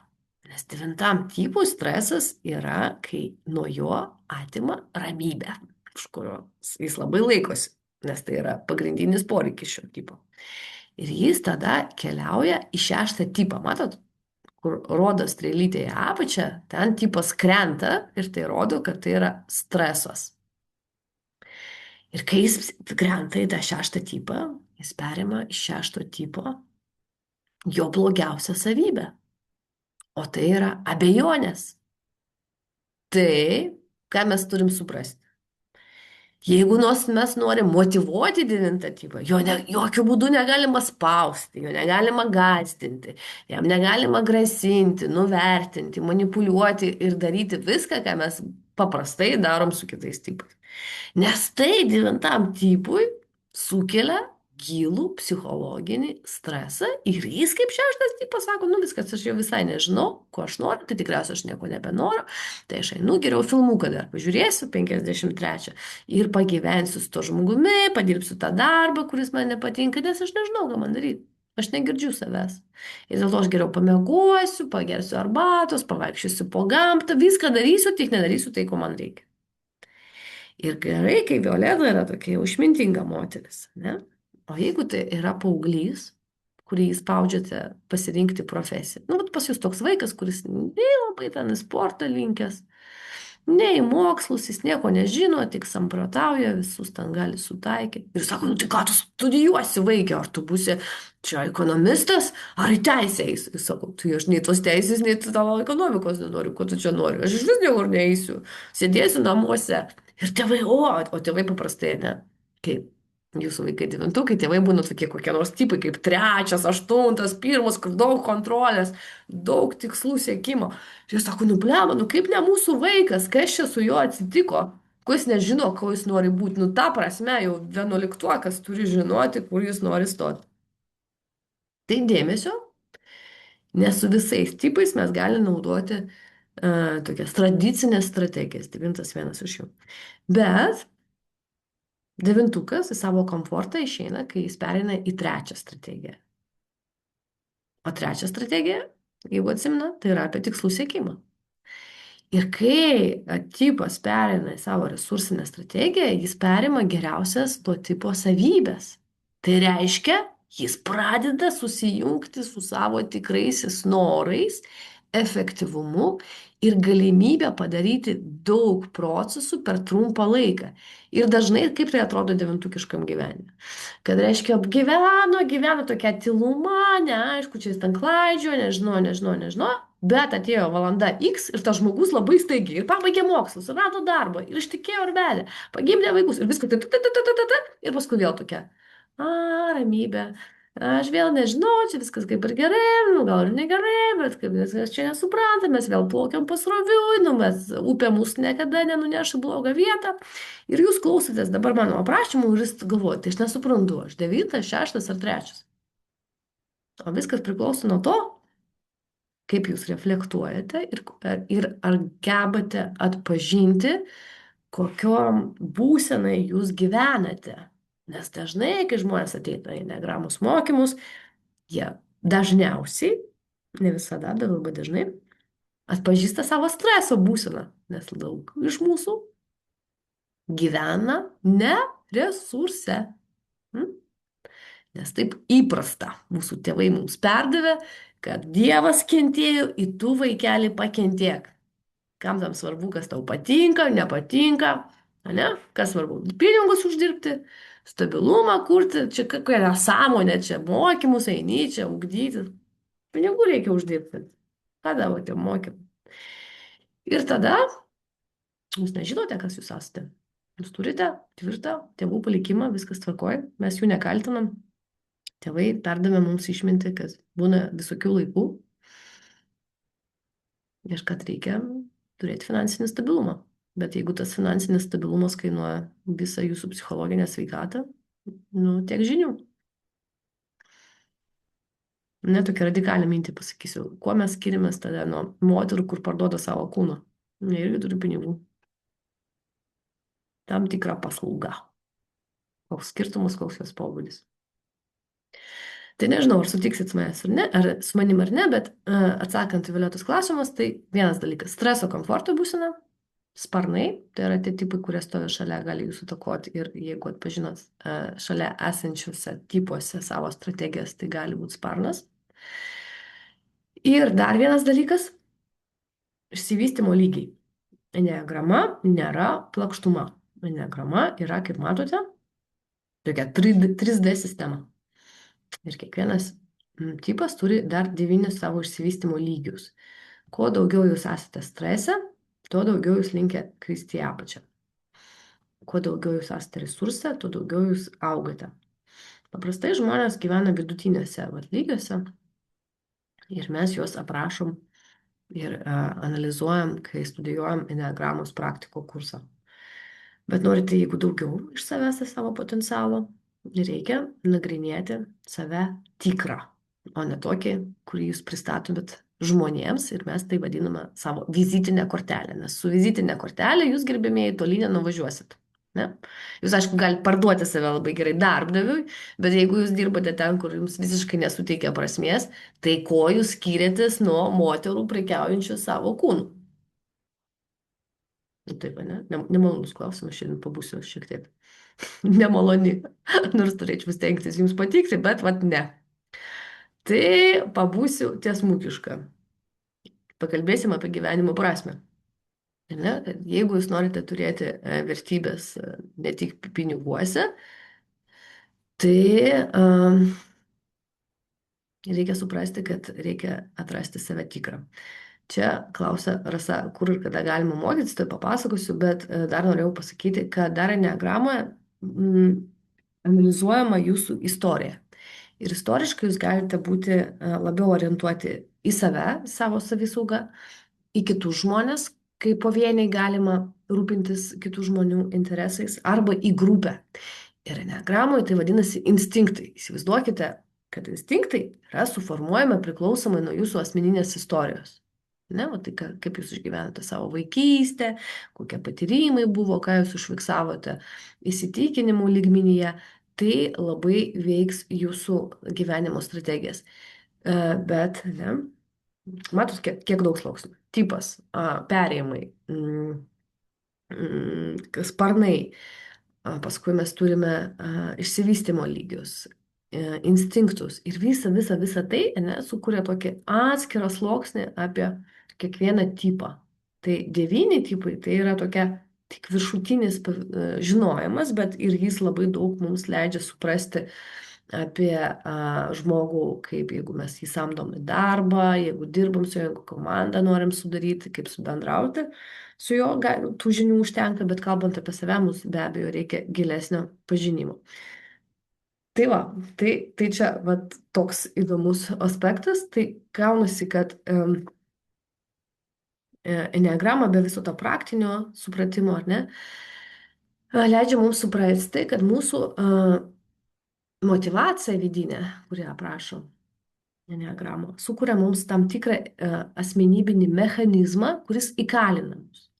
Bet be viso šito yra esybinis momentas, mūsų dorybė, leidžianti mums iš to mechanizmo išeiti. Kad jums tai paaiškinti ir parodyti aiškiau, aš tai vadinu, čia mano sukurtas grafikas, niekur nepaskolintas, dėl to leisiu savo papasakoti daugiau. Tai tokia formulė arba iškreipto laimės scenarius, ar ne? Kiekvieno tipo. Mes turime vidinę motyvaciją enneagramai. Tam tikrą ydą. Atsimenat, aš pradėjau jums pasakot, kad ir senovinės tradicijos domėjusi žmogumi ir domėjusi, kokios šešėlinės pusės formuoja žmogaus charakterį. Ir kiekvienas tipas turi taip vadinamas tas ydas. Iš tos ydos formuojasi taip vadinama enneagramui fiksacija. Tai yra dažniausiai elgesio strategija, kurią mes naudojam santykiams, kurti pinigų uždirbimui, ar ne, savęs reprezentacijai. Ir jeigu mes gyvename šitoj dešiniai pusėje, tai mes esame labai nusakomi ir labai lengvai valdomi. Bet kiekvienas tipas turi išlaisvinimo faktorių. Tai yra išlaisvinimo idėja, kuri stiprina mūsų dorybę, paslėptą stiprybę, į kurią mes paprastai neatkreipiam dėmesį, nes mums atrodo, tai kas šitokio, nieko tokio, kaip jį galėtų mane išlaisvinti. Ir ta dorybė atveda mus iki mūsų dvasinio prado, iki mūsų esybės. Tai kiekvieno tipo unikali savybė, leidžianti mums labai stipriai augti. Taigi tai, kas tinka 9 tipui, visiškai netinka kitiems tipams. Ne? Tai yra visiškai unikalu priklausomai nuo tipo. Ir kad būtų dar aiškiau, yra, pavyzdžiui, 4 tipas, dramatiškas, atsimenat, širdies centras, kuris gauna meilę per buvimą nelaimingu. Tai jo ta vidinė motyvacija ir rida vadinasi pavydas. Tai ką aš save lyginu su kitais ir man atrodo, kad kiti yra geresni, gabesni ir moka viską padaryti geriau negu aš. Ir tai formuoja mano strategiją - būti visą laiką ilgesyje. Ilgėtis tai, ko nėra, galvoti, o kaip buvo, o kaip galėtų būti, ieškoti savo tikrų draugų arba savo tikros šeimos, kurti apie save istoriją ir visiškai vengti kontakto su tuo, ką aš galiu daryti. Ir tik va ta išsilaisvinimo faktorius, su kuriuo ketvirtukas turi dirbti ir jeigu jūs ne ketvirtukus, jūs dabar klausote ir galvojat, kažkokia nesąmonė Julija kalba. Tiesiog tai yra ne jūsų istorija, bet jeigu jūs esate ketvirtukas, dabar labai turėtų surezonuoti tai, ne? Kad įsitikinimas, kad žmonės yra kaip broliai ir seserys ir jie turi kažko bendro tarpusavį. Ir vietoj, kad lygintis su jais, reikia leisti savo jausti tai, ką aš jaučiu. Enneagramoje ta darybė vadinasi lygybė. Lygybės jausmas. Ir 4 tipui tai reiškia labai didelis darbas su savo emocijomis. Tai atpažinimas, ką aš jaučiu, supratimas, koks poreikis yra už to, koks yra perkelimas, yra tokia psichologinis terminas perkelimas, ar ne, kai man žmogus primena apie mano uždraustą savybę arba apie mano neišgyventą situaciją ir aš jame matau save ir dėl to man kelia tokius sudėtingus jausmus tas žmogus. Ir jeigu ketvirtas tipas pradeda taip su savim dirbti, jis ateina į pusiausvyrą. Vietoj to pavydo, vietoj tų išdraskytų jausmų, jis ateina į ramybę ir pojūtį, kad gyvenimas mane myli. Kad taip, aš esu kitoks, bet tame gyvenime aš randu vietos savo. Ir tai visiškai kardinaliai padeda man iš naujo formuoti savęs supratimą su pasauliu. Tai čia yra tik pavyzdys ir kaip suprantu, tų pavyzdžių yra labai daug. Ir dėl to aš tikrai kviečiu jūs į pilnavertišką kursą. Anksčiau jie buvo tik tais gyvi, paskui turėjau tradiciją skraidyti čia po visokias šalis daug metų, vesti mokymus gyvai. Paskui turėjau labai daug metų tarptautinį kursą, jie coachingą, kur Enneagrama buvo viena sistema. Ir aš esu labai jautri ženklams mano gyvenime ir kadangi atsirado žmogus, kuris sakė, nu tikrai, tikrai jau reikia padaryti Enneagramą lietuviškai, tęsiant gerasis tradicijas, išlaikant jums komfortą, yra nuotolinis kursas. Kuo geriau nuotolinis negu gyvo, nes jums niekur nereikia eiti ir jeigu jūs kažkur vėluojat, jūs turite įrašą paprastai, kurį galite peržiūrėti nors 50 kartų. Jeigu kažko nesupratot, tai ir paskui užduoti klausimą.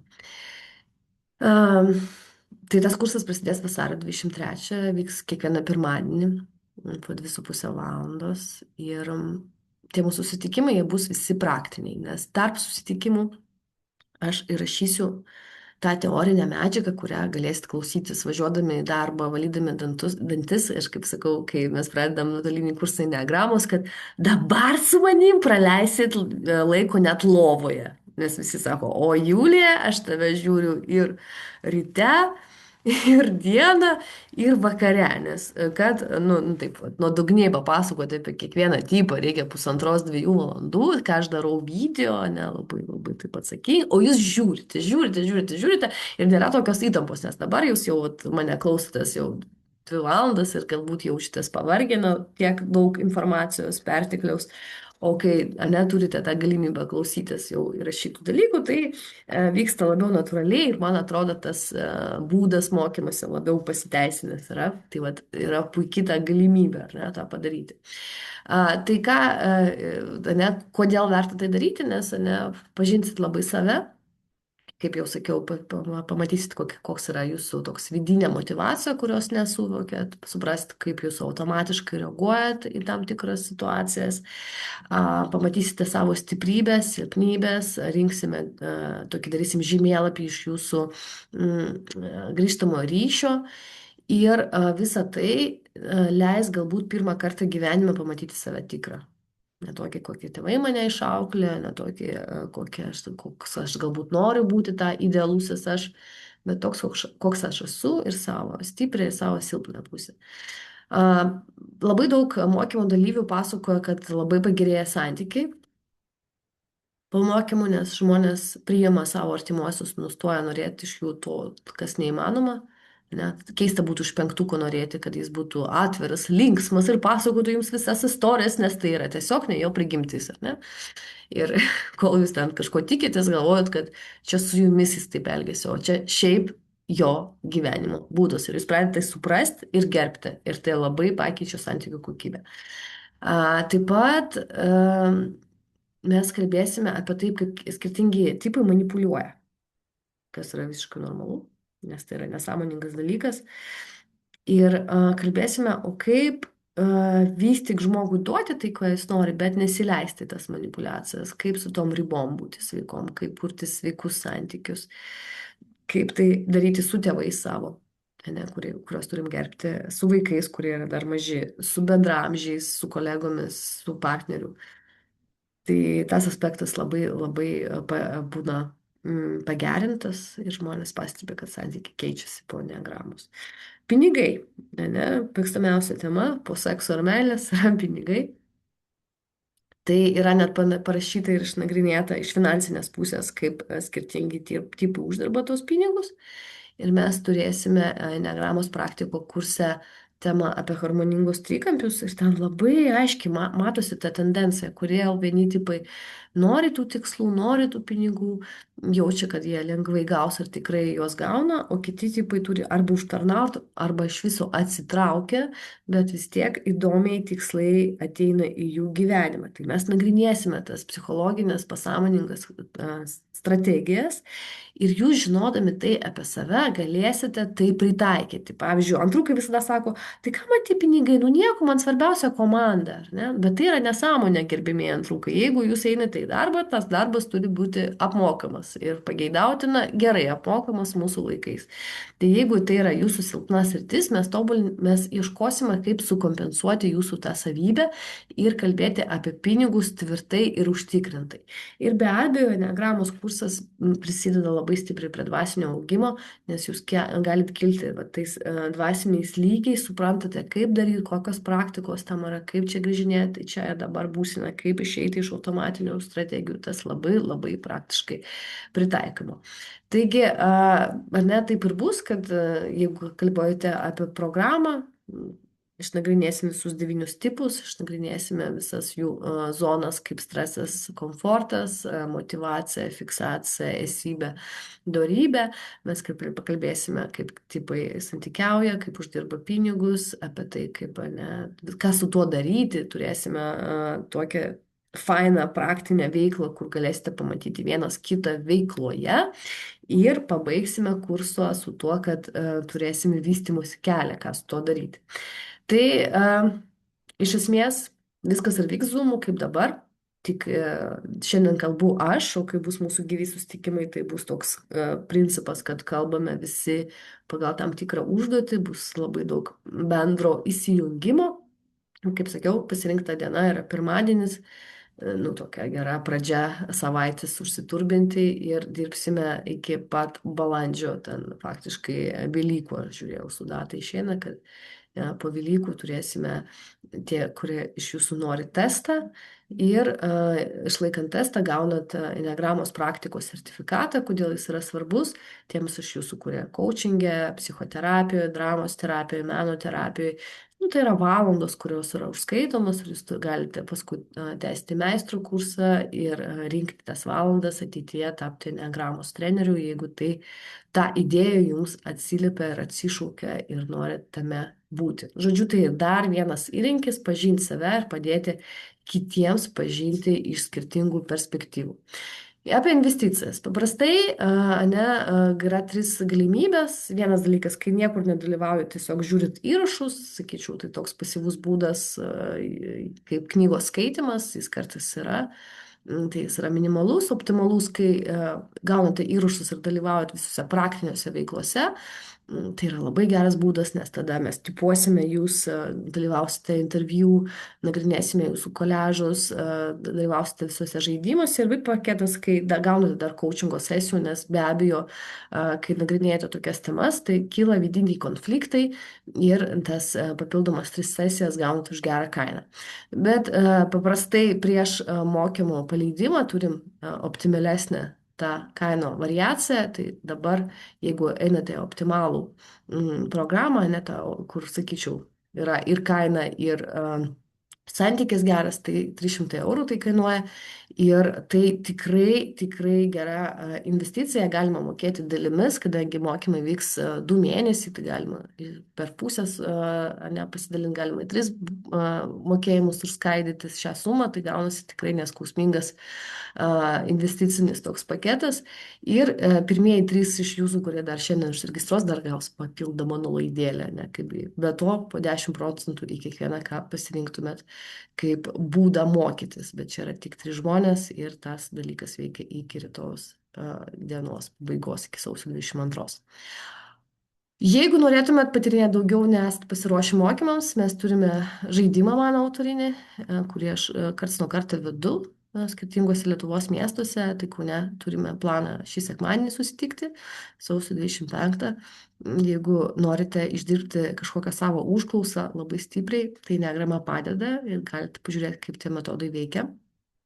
Jeigu Kaunas netinka, tai Vilniuje vasario 21, čia yra šeštadienis, toks rytinis laikas nuo 11 ten faktiškai iki 16 valandos yra žaidimas. Nu, ir tie iš jūsų, kurie nori visko ir iš karto, yra transformacinių žaidimų festivalis sausio 31, kur aš būsiu tiesiog vedančioji savo renginių, bet bus mano daug kolegų ir jie irgi praturtins jūsų dieną įvairiais eksperimentais, tai tikrai kviečiu kažkur arba visur sudalyvauti ten, kur jūs kviečia širdis. Be Enneagramos, kaip sakiau, kaip minėjom, greitai pradėsim rinkti į trečią laidą į mano tokią viena iš giliausių programų autorinių apie vaikystės traumas. Jeigu domitės, yra webinaras, kurį dariau iš anksčiau, galima jį pasižiūrėti, dar tikriausiai darysiu prieš mokymus tą temą kažką naujesnio su praktiniu patyrimu, tai jeigu norite ir jaučiate, kad praeitis jūs traukia atgal, negalite žengti žingsnių į priekį, tai yra tikrai geras 5 modulių kursas, kur kartą į mėnesį, penktadienį, vakarą, šeštadienį ir sekmadienį pusdienį jūs investuojat, kad išdirbti tai ir kadangi tai yra gyvas mokymas, jūs neturit kur pabėgti, tai duoda tikrai gerą rezultatą. Tai čia galit man parašyti, arba Facebook'e, arba laiškus meilės, arba neapykantos siūsti, bet norisi, kad meilės, aišku. Niekada man niekas neskambina, bet čia Lietuvoje pas mus neįprasta būti tokiam įžūliam, bet jeigu esate toks drasus, tai prašom, visada mielai pabendrausiu su jumis ir telefonu, ir kaip jūs norit. Tai dabar liko mums laiko užduoti jums visokių painiausių klausimų man, tikriausiai. Kada tu klaust dar, nes aš čia bandau suspėti, jau biški vėluojam, tie, kurie laiku atėjo pirmukai jau pyksta ir arba jau visai išėjo ir galvoja, kaip čia Julija užsitęsė 17 minučių, atsiprašau, bet jau norėjusi pabaigti savo mintį, labai turiu tą polinkį, ne, pasakoti daugiau negu reikia. Tai klausimai arba refleksija, su kuo išeinate, jeigu neturit ką paklausti, arba buvo taip viskas aišku, kad nėra ką užduot, arba galite pasakyti, ko neužteko, kas galėtų būti daugiau, mažiau. Man grįžtamasis ryšys svarbus, galim balsų, galima parašyti. Taip, taip, taip. Taip. Labas vakaras, Julija. Nu, labai surezonavo, įdomu, bet aš kažkaip čia teisingai suprantu, ar ne, kad aš link 8 gali būti, ar ne? Ar man galiu aš tuo patikėti, ar ne? Nu, yra tokia tendencija, yra aštuntukiškos energijos. Nes aš ne, nu, tai aš buvau kažkaip labai tikra, kad esu 2, 1, 6. Dabar tai keičiasi, ne? Ypatingai po vaikystės mokymų.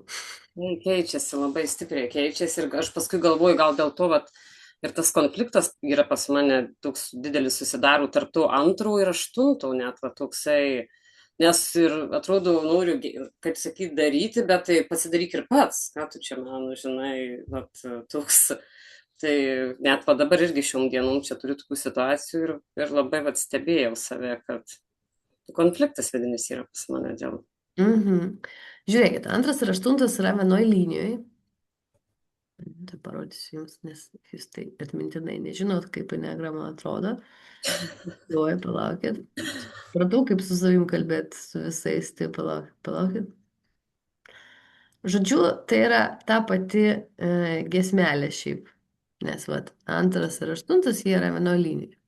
Kai 2 negauna pakankamai meilės, jis sprogsta, pereina 8 strategiją ir tampa labai agresyvus. Taip. Bet iš kitos pusės, 8, kai yra resursai ir viską kontroliuoja, jis tampa labai rūpestingas. Jis žino visiems, ko reikia. Jis nori visus maitinti, nukreipti, motyvuoti, padrasinti, būti su jais. Iki to laiko, kol tie kiti nepasipriešina.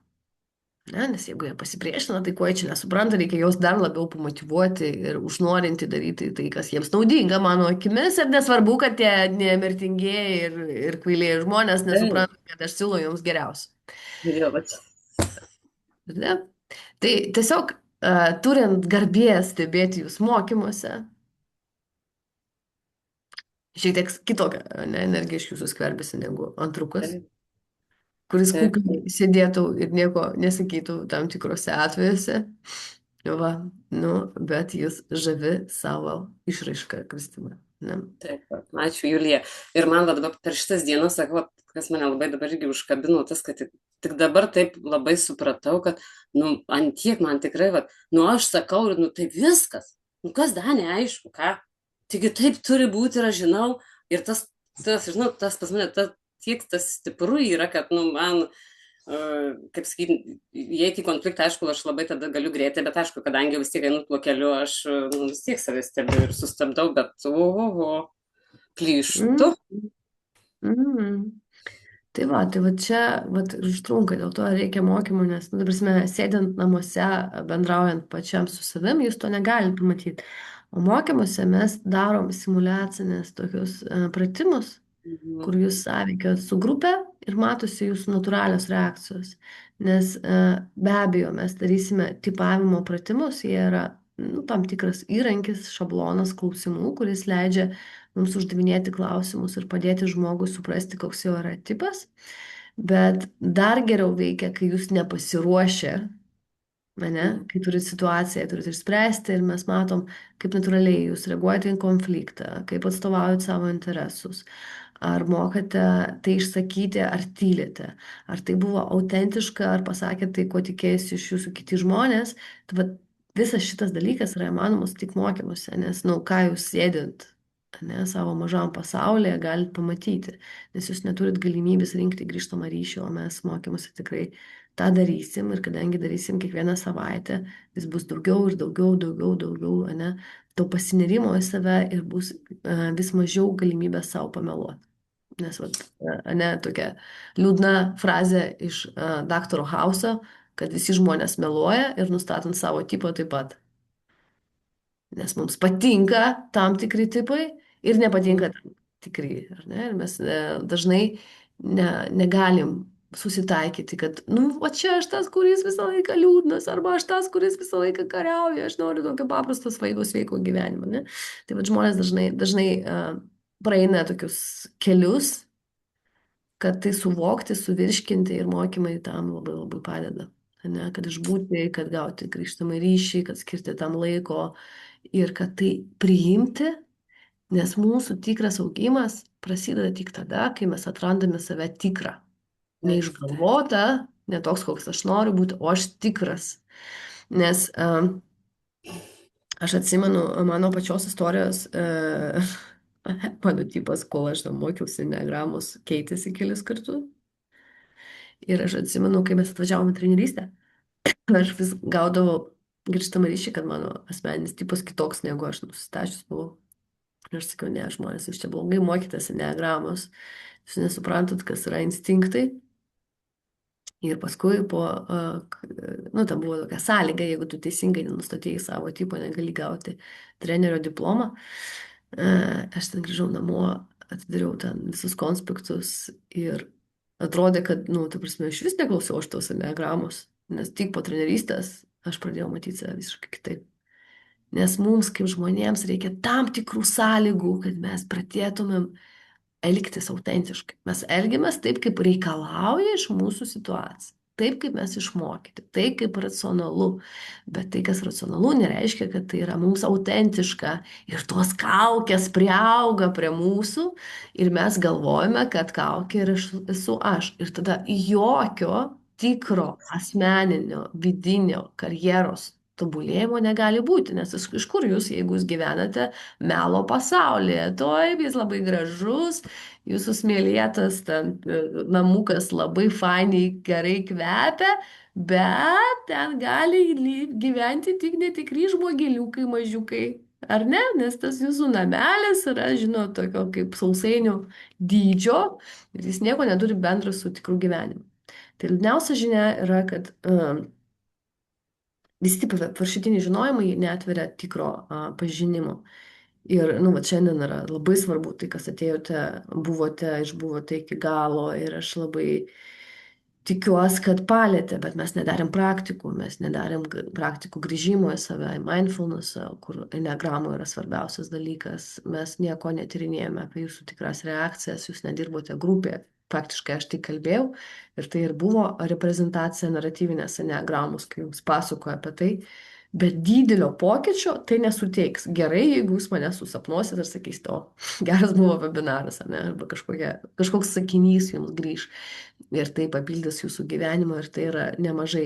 Bet tikras pokytis ateina tada, kada jūs galite įsijungti kamerą, būti su grupe, dalyvauti veiklose ir sąžiningai reflektuoti, būti su mumis, eiti į tos procesus, tada prasideda augimo kelias.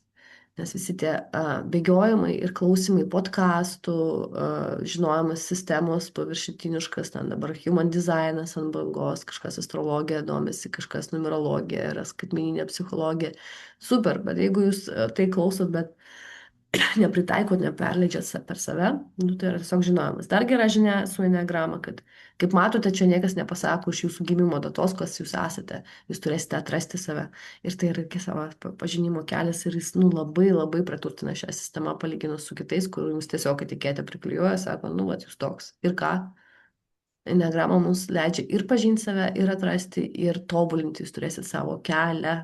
Ir tai yra taip įdomu, taip nuostabu, kad nu, tie, kurie eis jo tik dabar, galima tik pavydėti.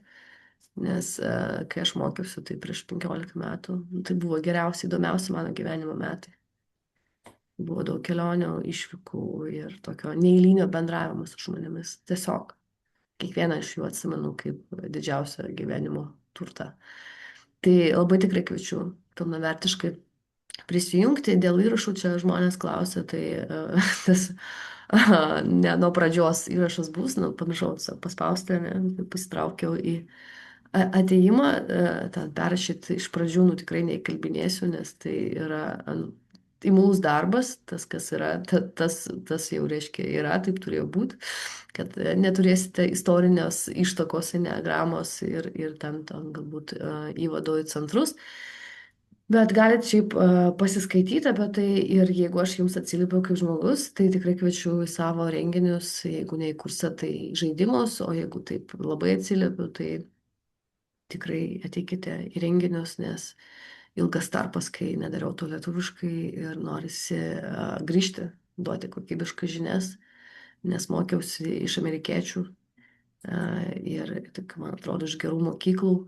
Sąžiningai tai dariau, tyrinėjau, labai daug jau mano atradimų kaip trenerio yra, nes ne tik enneagramą vedu ir ten yra labai daug vidinio darbo su savimi ir tai tikrai bus labai įspūdinga.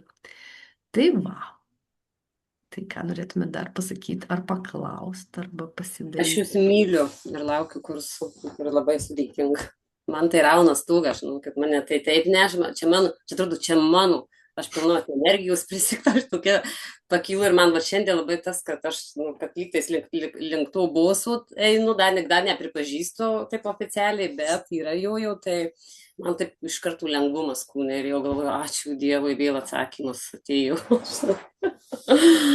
Tai va, nu, matot, viskas neveltui. Jeigu aš turiu stiprą pasipriešinimą per webinarą, reiškia bus geras webinaras. Ne, šiandien ryte buvau be balso, tai žinot. Labai atsiprašau, pradžioj jau vos neuždusau, bet labai norėjau vis tik padaryti tai, kas suplanuota, tai tikiuosi pasiėmėt kažką savo naudingo. Tai dar kažkas gal galit arba refleksiją pasidalinti, galbūt kažkokia mintis atėjo įdomi, ar apie save supratot, ar norite apie kursą paklausti. Laukiam mokymų, ar ne? Valio. Nu gerai, tai jeigu tas, kas apsisprendė eiti į mokymus, tai labai laukiami, visą informaciją siūsiu, pradėsiu po truputėlį ruošti. Jeigu abejojate, tikrai parašykite man, tie visi piniginiai klausimai yra galima išspręsti. Kursas nėra brangus, nes už tą, ką jūs gausite, bus ženkliai naudingesnis.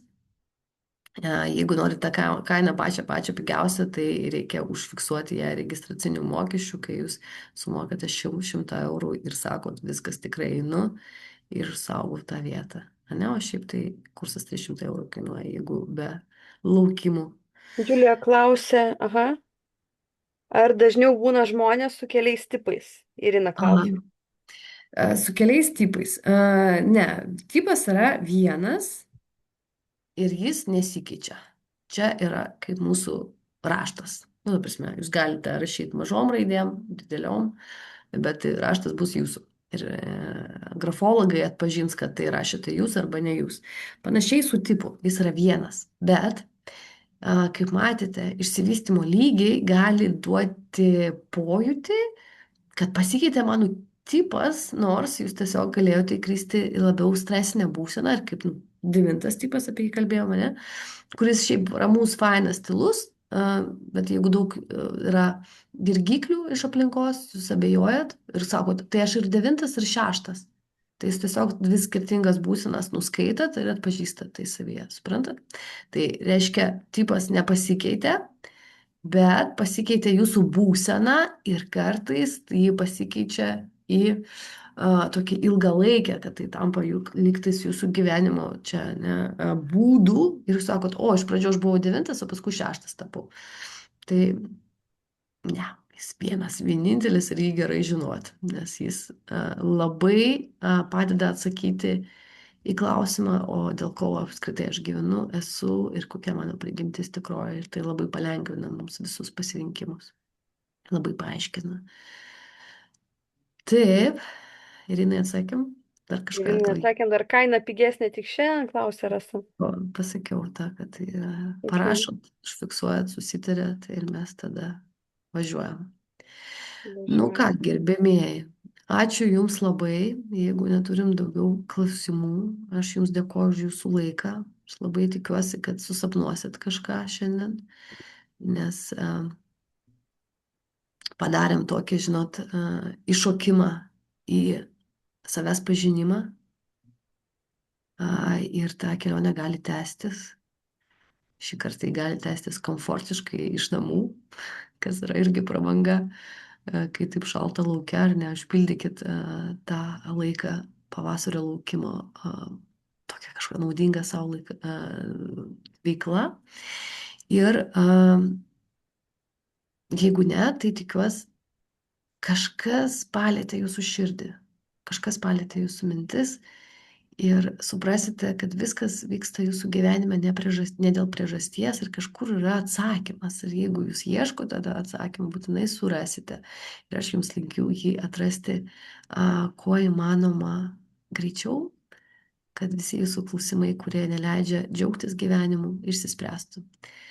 Tai apkabinu visus, linkiu jums gero likusio vakaro ir labai tikiuosi, kad pasimatysime vienur arba kitur. Ir kad visą tą kelionę leis mums prisiliesti prie mūsų esybės, prie mūsų tikrų aš. Tai dėkoju ir liekam ryšyje. Rašykit, skambinkit, būkime kartu, padėsiu, kuo galėsiu. Viskas, iki. Dėkui, Julija. Ate.